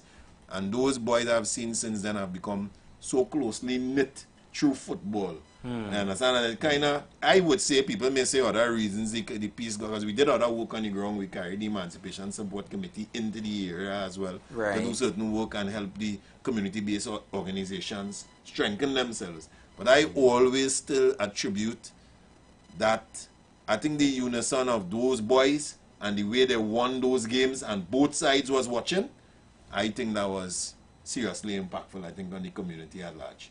So, yeah, man. I mean, any type of thing any type of involvement when it comes to the empowerment of young people, when it comes to representing fairness, promoting fatherhood, supporting motherhood too, you know, supporting co-parenting, you know, because we've had mothers as well, some of them as well, who haven't had custody of their children in the rare cases. Some of them, I just get a message of a mother who win $40,000 and she trying to reach out to us to help her, $40,000 in maintenance too. So it happens on the flip side in a more rare instance, but it happens also. And I mean, you doing this job, you know, this is a job that doesn't earn you a salary. Not a salary. You know, this is genuinely from the heart. This is something that you're very passionate about. You know, they look at the meal and they look at us as we should never have a day that we feel weak or down or depressed, and it leads me to this month being mental health. I'm sure that you would have heard a lot of different stories, because as in the aspect of one of the stories you just explained there, where, you know, a dad last seen his son and the son is in Jamaica. Sometimes these things could really break you down and put you in a position where you feel like there's nothing else to live for. Correct. Tell me, what does the organization that you represent, what do you all have in place for dads, for persons that probably listening right now that think that, hey, I am on my last? Bro, the only solution we could offer, those that we are able to reach, which, because they're talking about we doing, as you rightfully said, on a volunteer basis. So we work. I'm a businessman, some people may know. My other guys, one is a maxi driver. The next one, the other outreach officer, he's a mechanic. So sometimes you're doing outreach, he doing outreach underneath his hood. One driving a maxi and an airpiece doing it. We have another one that works in the public service as well, who while he working, he had to try to help. So that was primarily 4 or 5 of us at holding the strain of a very, very, very, I would say, inundated nation of men. And that is the reality. Not everybody want to listen to them. Everybody care to hear what they say. The very same man you're talking about, who I highlighted last week, myself and Wendell Grant, he said, Mr. Fields, he said, if I didn't get on to you within the next week, I was dead, and other people might have been dead too. And you see, had it happened, we would have seen every social media network run it. Man murder this one murder that one, the other. But nobody saw what he went through. Nobody understood what he went through. when I did the investigation, some real deep, heartbreaking things were revealed that I can't put out there yet because a matter may be live about it. Right. You understand? But at the end of the day, you're talking about a man get thrown out of his house. I just giving the broad senses that his mother die and leave him. And then you're talking about allegations of infidelity around in the area with persons close to you. You understand? Between your family close to you. And then you're talking about you being the person primarily all the time that took care of those children, took care of your wife, go out to work, drop her back to work. This man's schedule was this when we investigated. He would get up in the morning, prepare fish, he sell fish on the highway. Yeah, I remember. Yeah, I heard Pick that. up the wife, drop the wife to work, drop the children to work. To school. Package it in the day, go back, pick them up, bring them home, wait for the wife to finish, go out, pick her up, bring her back, and then go and sell fish in the night.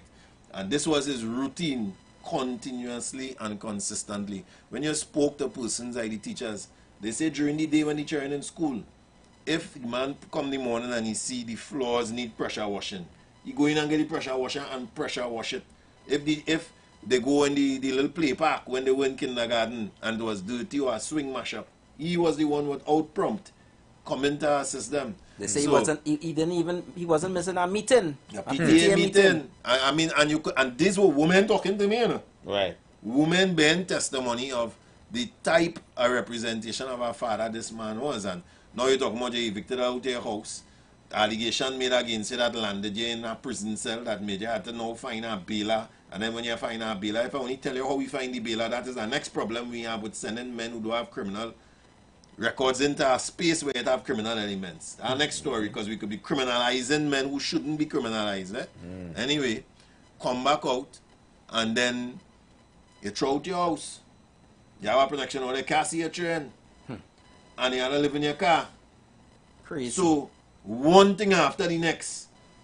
One thing after the next you're talking about. Sell, to bail, to come out, to throw out, to put out, to can't see my children, to go and live in my car.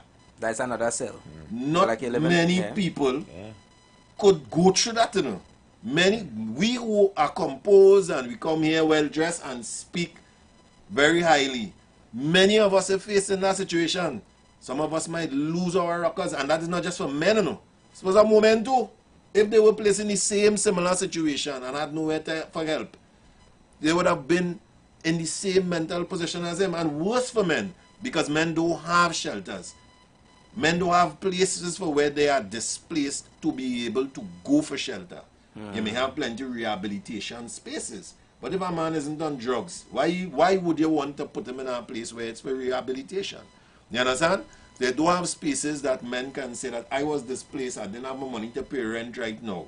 Right? That is why the statistic will show that in the capital city, 94% of those that are homeless are males. Go and ask the Ministry of, what was last the Ministry of Social Development, and there's now Ministry of the People, Social Development and Family Affairs.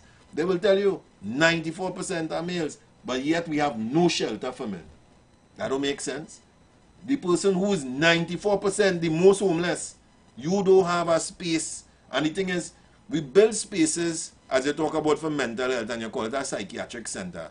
If you've worked around men long enough, the name and the label you give to a space will tell you how much they use it. Correct. You call a place a psychiatric center, he hardly ever will go.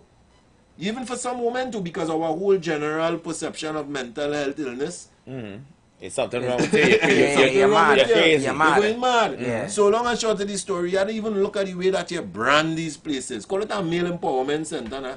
And the man know if you go it have a basketball court, you know it have a cricket pitch, you know it have a football field, they just play small goal on, it have a little room, they just play cards, but in that same place that the National Family Services do, where you could go and get counsel, we could go and get relief. In that same place it may have a place where the if he's selling fish, he could go and sell fish there. He could own some kind of financial income. And in that same space, let be a space where you could learn some kind of financial literacy too. These are some of the reasons that men particularly, one of the number one reasons that men most times commit suicide is financial issue. You know. Right after financial struggle, the second one is divorce and separation from your family. So that is why the percentage of of suicide when it comes to men right now is 84% of victims are suicide. Some men don't know that people, men now know how vulnerable they are. Since I have been saying it. The state knows this, and I sometimes wonder if it's maliciously done. They will put an ad in the papers, not an ad, a report in the papers of what the stats is, and put down the numbers, and still not make the statement. And they're not putting the percentage, they will just put the number. And they will still never bring it all together so that you could paint the picture as it really is for men to understand how vulnerable it is. So some men, when I tell them 84% of the times you are likely, if you're in a position, you are more likely a victim of suicide than a woman.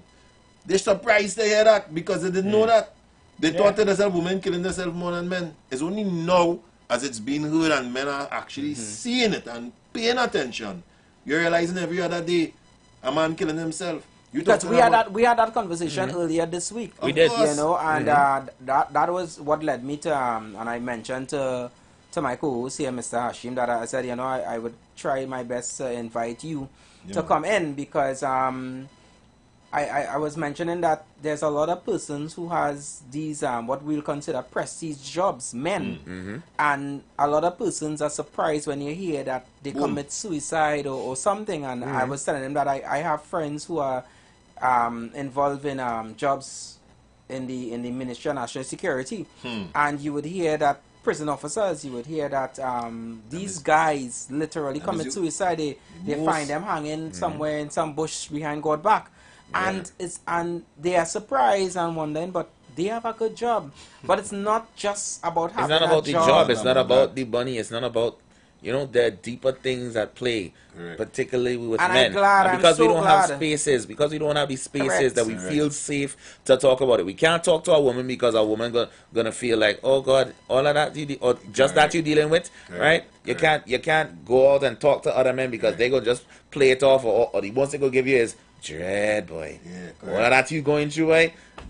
Men need more than that, right? And that's why I'm glad that Rondell touched on it, you know, and you know, they say that, you know, women are still fighting for their space, which is, I agree, but men are also still fighting for their space as well. It's just not women alone, but men, because there are things that we as men, there are things that should be implemented, things that we should have a structure there, and it's not.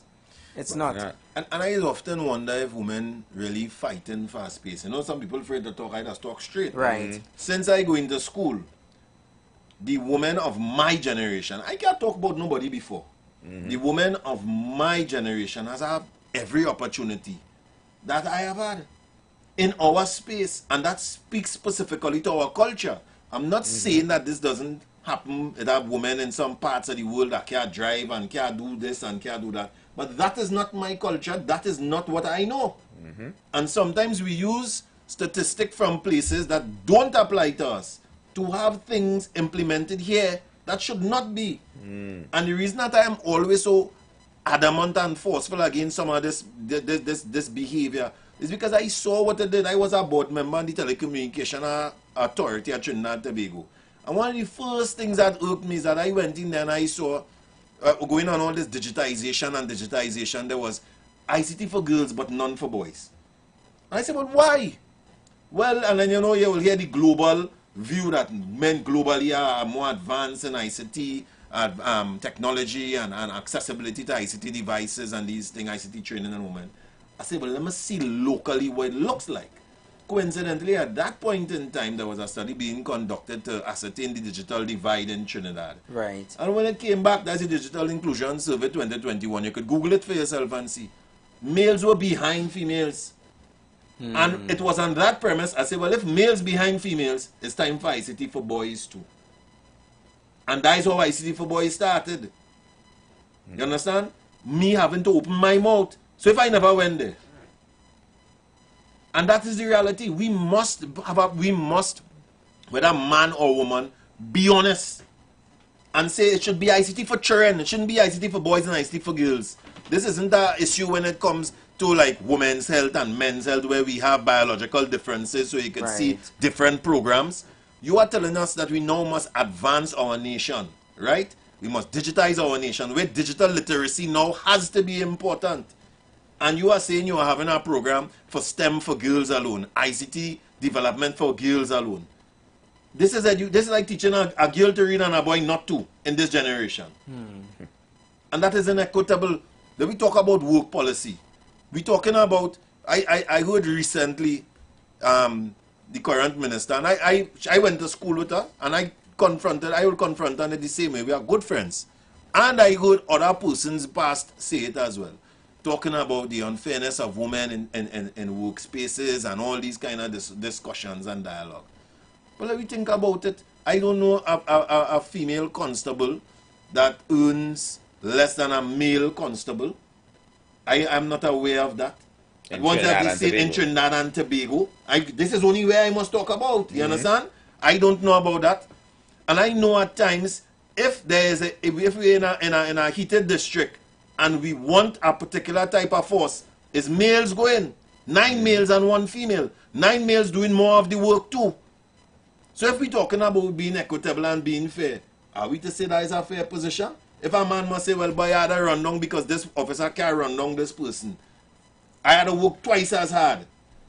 So long and short of the story, what we talking about equality, what we talking about being equitable, if we're not talking about paternity leave, how or parental leave, let me broaden it as parental leave. If I pay national insurance contributions, in the same way you pay national insurance contributions, why, when you, who are my female colleague, gets pregnant, you get a leave to go? But when my wife gets pregnant, I can't go? That can't be fair. We're making the same national contributions. And the thing is, you may have a pregnancy, you don't even have postpartum depression, you didn't even get a C-section, and you have an easy pregnancy. But you know, my wife had the postpartum depression, or my wife have had a C-section, and I had to fight up now to see if she have a mother alive to come to stay with her, if she have a cousin to come to stay with her. When my wife wants me to stay with her, to be able to be, and apart from just helping my wife, I have a responsibility to bond with my child as well, to wean my child as well. That is my right. So what makes it more important? Because without this sperm, you would have no child, you know? Without this sperm, you have no child. So long and short of the story, how is it in this day and age that we are still, in the public service, still operating under a CPO directive, where men that are permanent, can only get 2 to 3 days paternity leave. And if you are temporary, you get none. Correct. You're saying days then? 2 to 3 that's days. how it is. Days. That is 2 how it to is. 3 days. Yet again, when I was on the board of the Telecommunication Authority and the parenting policy came up, I had to say something about it. So the men in that have approximately 6 weeks now. But why isn't this a total overhaul? Correct. If we're talking about nobody get leave behind, if we're talking about men step up, if we're talking about fathers be more involved, if we're talking about fathers be there for your children, you teaching a man not to be there in the immediate postnatal stages of pregnancy when his wife is the most dependent. You are telling him go to work. And it is because the man is seen as the workhorse. Economically, it is a disadvantage for them to want to give him it. It's a money thing why men don't get paternity leave, you know. Because men is the workhorse. If we give the policemen paternity leave, that less men they when their wife get pregnant. So we impact the workforce. But you see, we don't say these things. Our leaders don't bring these things to the fore. But that is the reality. So what equality in the workspace we talking about? And that is it. We don't be honest. We don't speak honestly, and we don't bring honest points to the fore. Because if you did, then nobody would be able to rebut them. Who could rebut what I just said? With what rebuttal? That is total inequity in the workspace. Men will tell you all across Trinidad, look, Flo took the opportunity and say, what we giving men 2 months. They were in a seminar with us. All across the Caribbean they did that, and they say it has not impacted them in any way negatively. The men are happier about it. They get the most out of it. Some of the times now they have men that could work in the home space, so they extend it from the 2 months to 3 months sometimes because they could work hybrid too. You understand? And that is it. So it's very, to me, hypocritical when I hear people come and talk about so many struggles that that women are having in the workspace, and I'm not saying women don't have challenges, I'm not saying they don't have women that go in some workspaces and then being sexually harassed, and if a man getting sexual harassment too, don't get tired. That's a whole next kettle of fish. Yeah, exactly. So I'm not saying they don't have struggles as well, but we're saying that in the workspace it isn't only women there. There are men there also.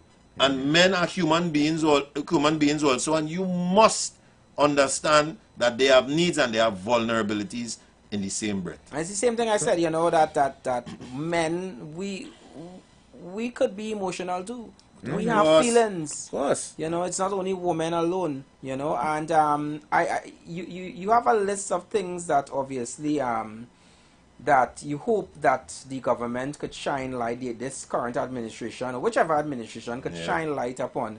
And I know one of them was what you just mentioned. What are some of the other things that one of the second on the list we have this year for Father's Day, one of the things we're calling for is legislation to deter paternity fraud. Paternity fraud is what the Jamaicans love to call you get a jacket. You are raising a child that was not yours. From the beginning, it was never your child. You thought it to be your child. But when I see men, brothers, you want to see a man cry like a baby. All the time he vexed, you know.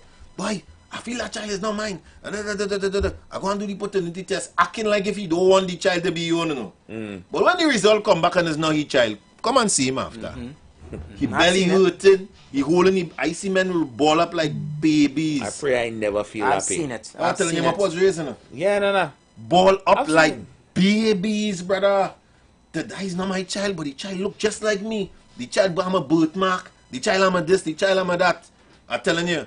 And if you feel it bad for he, when the child find out too, after, because the child is now 9 or 10, tell me that he's not my father again too. Some children hate the mother for life after that. So this is a real serious thing, and it goes beyond just the emotional trauma, which is in itself something very depressing and could lead to mental health issues, but even to physical health issues as well.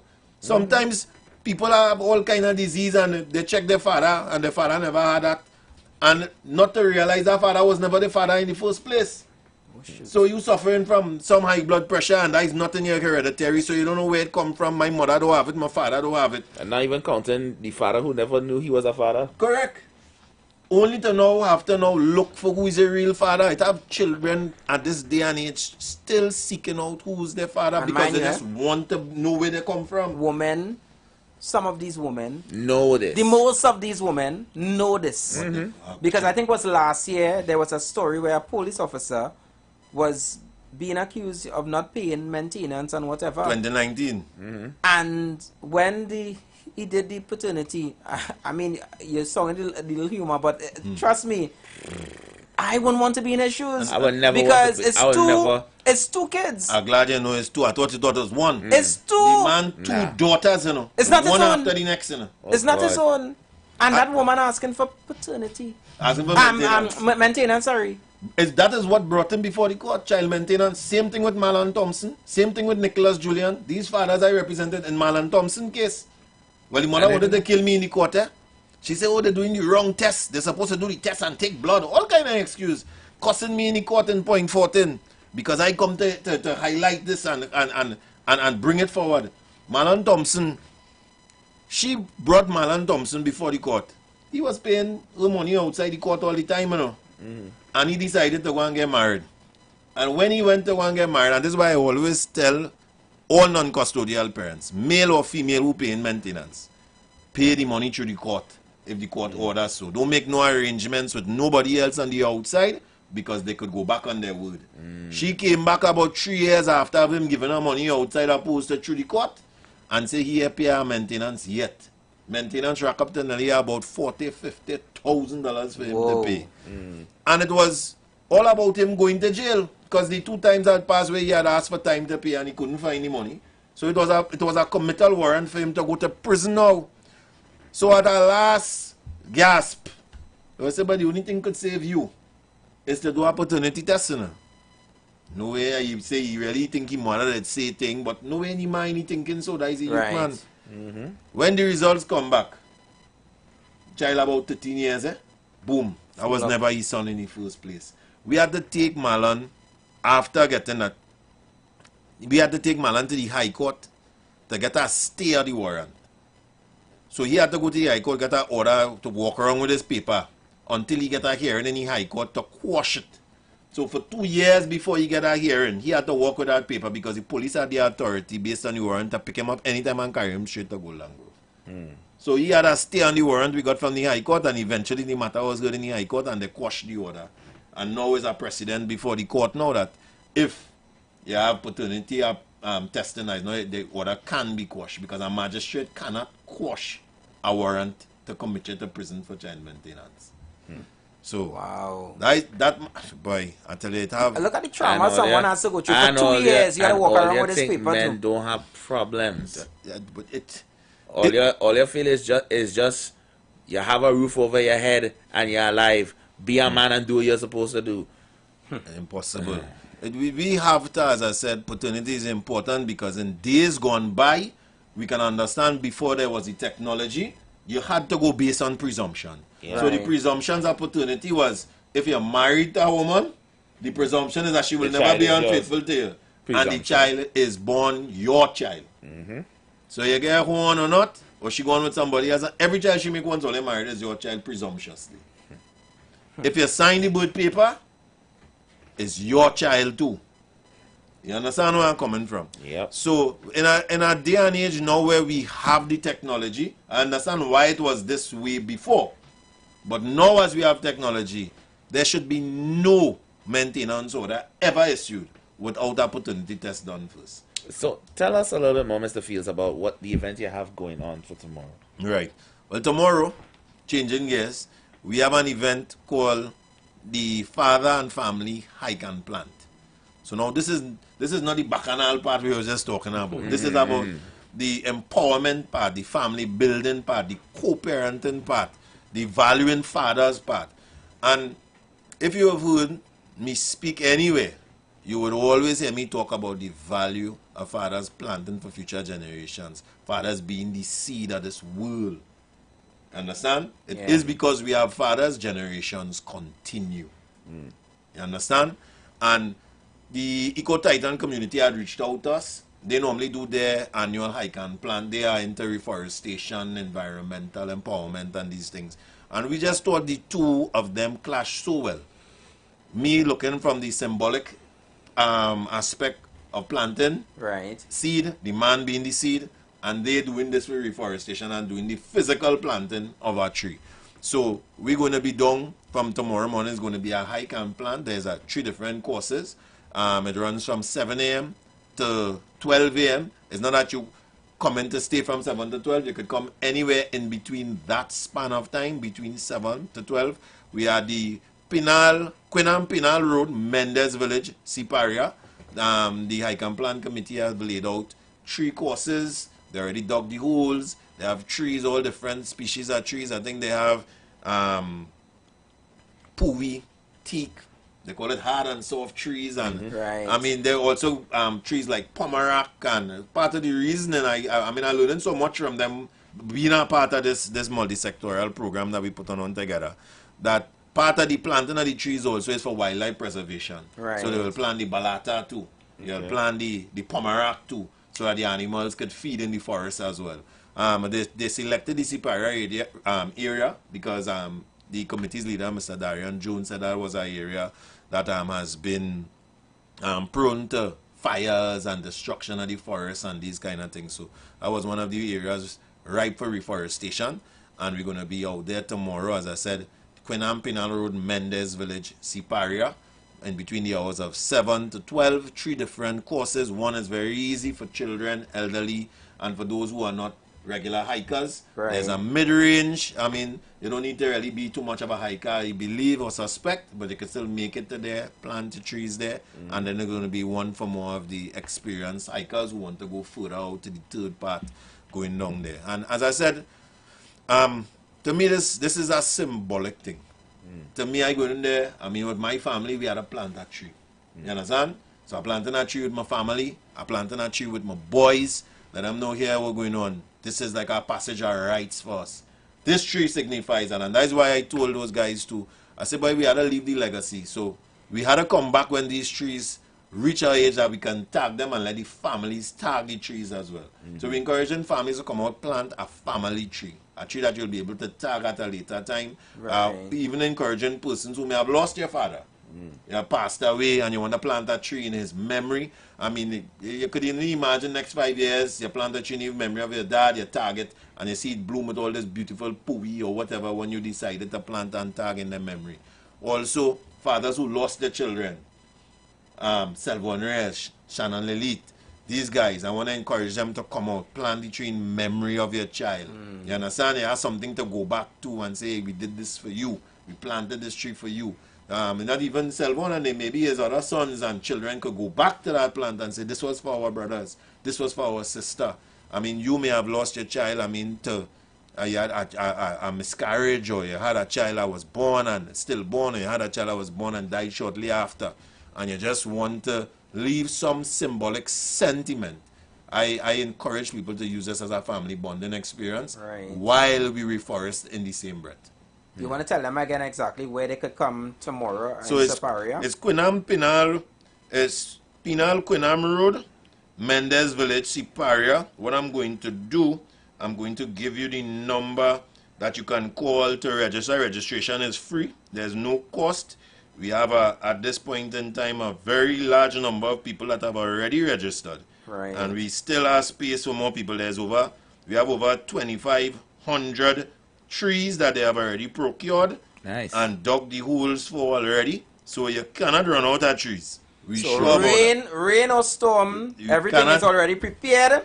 So you guys got to make sure and I mean, we're seeing that they haven't been impacted by any inclement weather, saying that it's flash flooding in the area or any of these things. Thankfully. And we have people going to be registered, as I say, so we'll always keep you in contact as into what's going on. I'll give you guys the number as I pull up on it here in short time for registration. So you guys could definitely look out for you know, for persons that have interest to go down there tomorrow and be a part of this. And as Mr. Fields said, you know, make it a family event. For the ones that probably, you know, lost a child as well, you could literally go there and be a part of it, or just lost a loved one entirely. You know, you could be a part of it. You know, like I was reminded yesterday too of Andrea Barrett. You know, she was taken away from us. You know, and again, condolences goes out to her family, you know, and her father and so forth.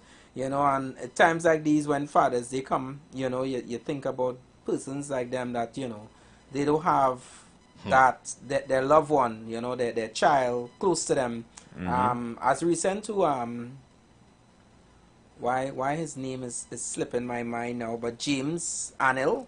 Yeah. You know, Anil and you know, and Kenita. And Kenita, you know, they lost their baby just recently. Anil, you know, if you're listening, you know, condolences again, you know, but I know that during these kind of times, it's so hard. It's rough. It's really, really hard, you know, just that experience, you know. Fields, I saw you, but I just didn't acknowledge you last week. Okay. Was it Saturday? By Andrew. The Baba? I saw you there with your son.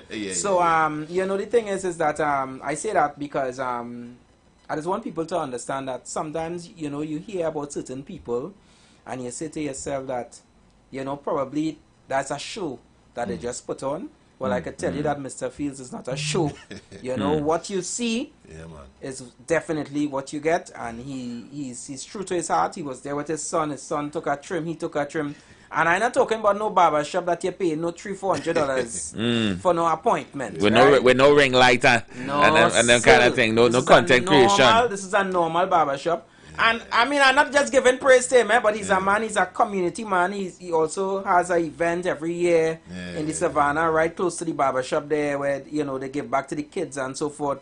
So he's real a grounded individual, you know? So let me give them the number. The number to register is 294-4917. 294-4917. We have approximately 300 people registered already. That is still not enough to plan 2,500 Gs. Yeah. So, come out. You have any social links as well to your organization? Yeah, well, you could just go on the go look for the Eco Titan group. They have it on their page. You go Google Eco Titan Trinidad and Tobago, and I'm pretty sure the website will come up. And most definitely, you're going to see the link there to be able to register as well. Right. What about you, persons who may just want to make contact with you and the Single Fathers Association? How could they find you on these, the social media platforms and so forth? Right. So what we have done, I mean, another unfortunate thing again, and I don't know if people seen the uptick now in domestic violence, and that I always say I feel it's because of that.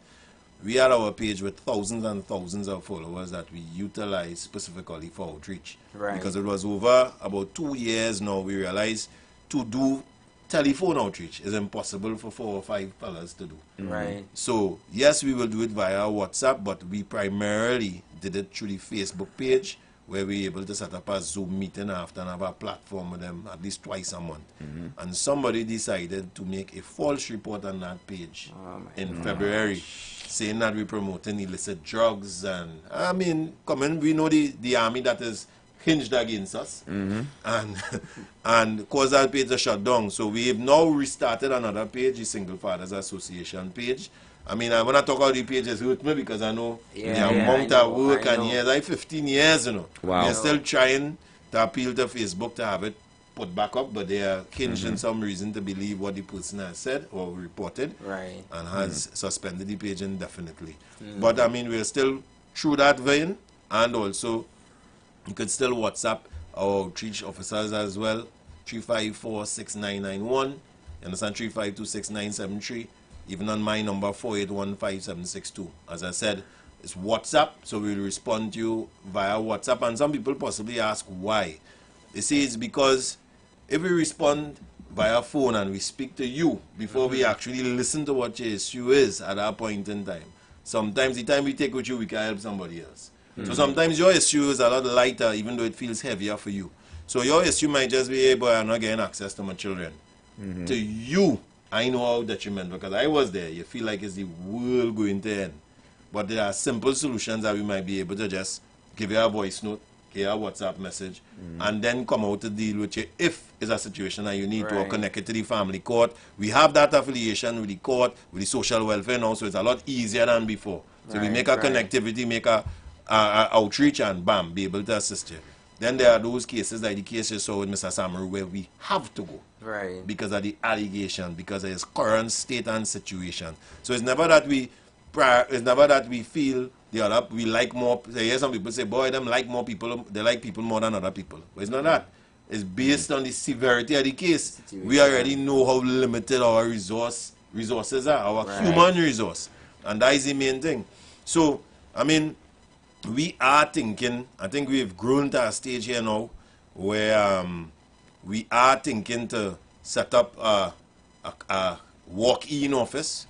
We have not done that. I will not say that past governments have not offered us to do so, but in the past times we didn't, because we believe that would have dictated our narrative. We didn't put our narrative out there long enough as yet to be able to say, hey, because you don't want nobody say, hey, we're giving you some kind of assistance with our office. You can't be saying that. I for sure you can't muzzle me. You understand? So, I mean, we've seen where it's grown, and we've seen where people really need the help. We've spoken to the Minister of the People for some type of collaboration, because I don't say we may look at any subvention at all, but we may look at if you have our office space and we could put a officer in that office space, we don't have a problem. We can utilize it and be able to let men walk in, so we can have a space that they can familiarize themselves with. It's grown to a place where we need that, and we've seen the way where we have assisted them. We stop men from killing themselves, stop men from killing people. So, at the end of the day, we try to make it, what does hurt me is we try to make the person sound like they're such a monster, right? That how they could have even considered to do that in the first place.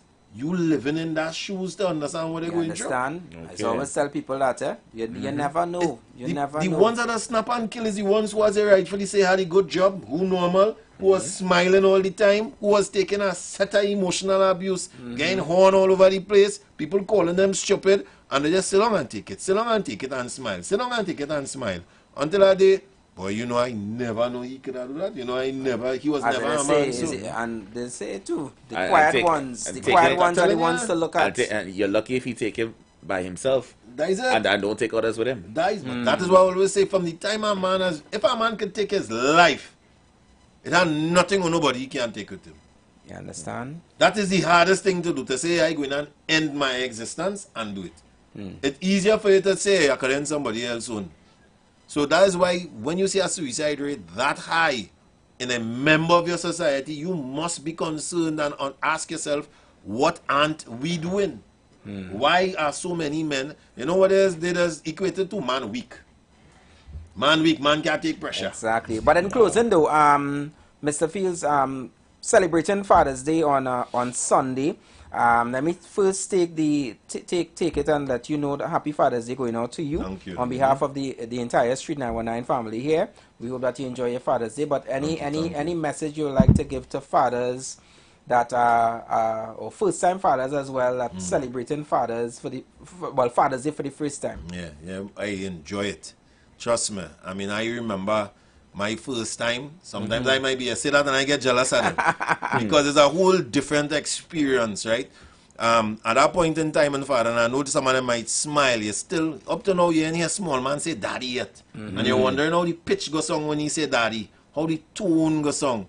Because, as I said, the children get old and they move into their own lives. As my boys now, I don't have a daughter. But my boys are a particular way, you understand? Yeah. So, their voice heavy as mine, they always say daddy I love you, because I put that inside of them. But the way they used to come up before, hold your leg and play with your bed and daddy them days gone. And I just miss that, I tell you. But I understand it, that it's time for them to chart their own, and as a man I must understand what they are about as well. So I want those fathers to enjoy that space, boy. You see that 1 to 10, and that's why it's fight so hard for those men who have those premature years to be involved in their children's life. Because I hate to hear people say when the child turns 18, you could never be there.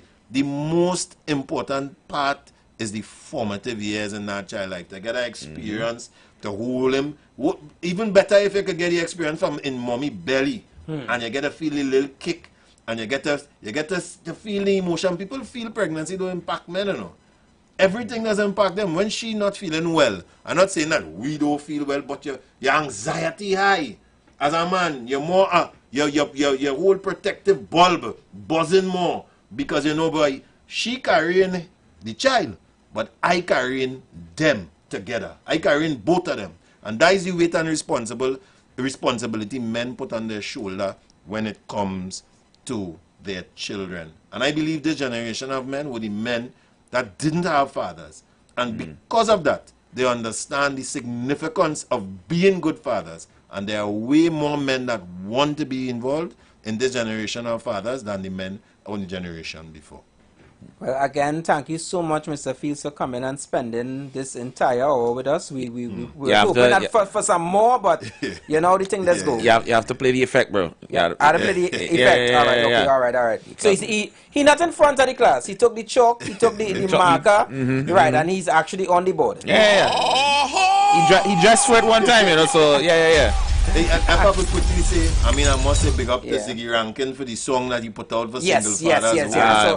Amazing, boy, amazing. Big up Ziggy, big up. Sure. So to all the dads out there celebrating Father's Day, we said we're gonna stay a little extra to give them something a little special. We're giving them something special. All right. So we are going to do that. But again, Mr. Fields, thanks so much for taking your time and coming in, and definitely we don't want you to be a stranger on this program, because we would like updates to know exactly what's going on. It is needed. Because dads out there, if you're struggling, just know that there's love here. And Mr. Fields shared a lot of information, and he even gave you some experience, some past experience. So if you know you're going through something, know that you're not alone, and know that help is there. You just have to, trust in the Almighty, and obviously send Mr. Fields a WhatsApp, his team, and they're gonna take it from there.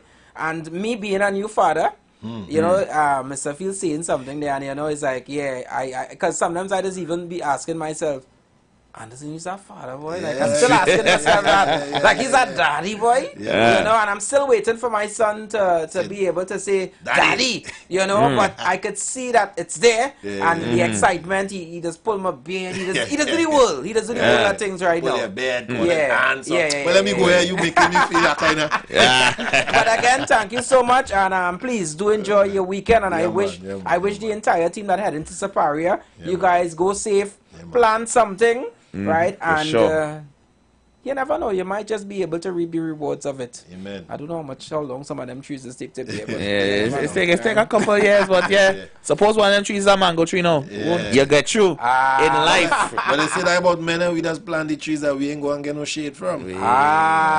So we're going to pay some bills, and then after we're going to dedicate the next hour for all the dads. Yeah? So you guys keep it locked to the Street 919 FM. Yeah, man. You've got bills to pay, and so do we. Let's go pay some bills on the Street 919 FM.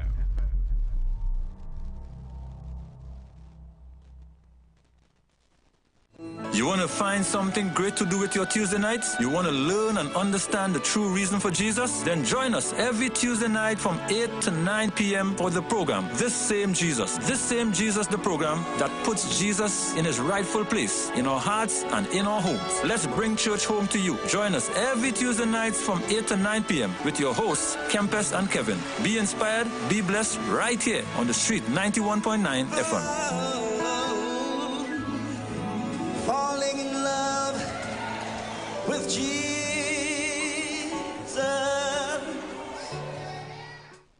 Don't miss June savings at Furniture Plus. Get up to 50% off shop appliances, furniture, electronics, mattresses, and more. Buy now,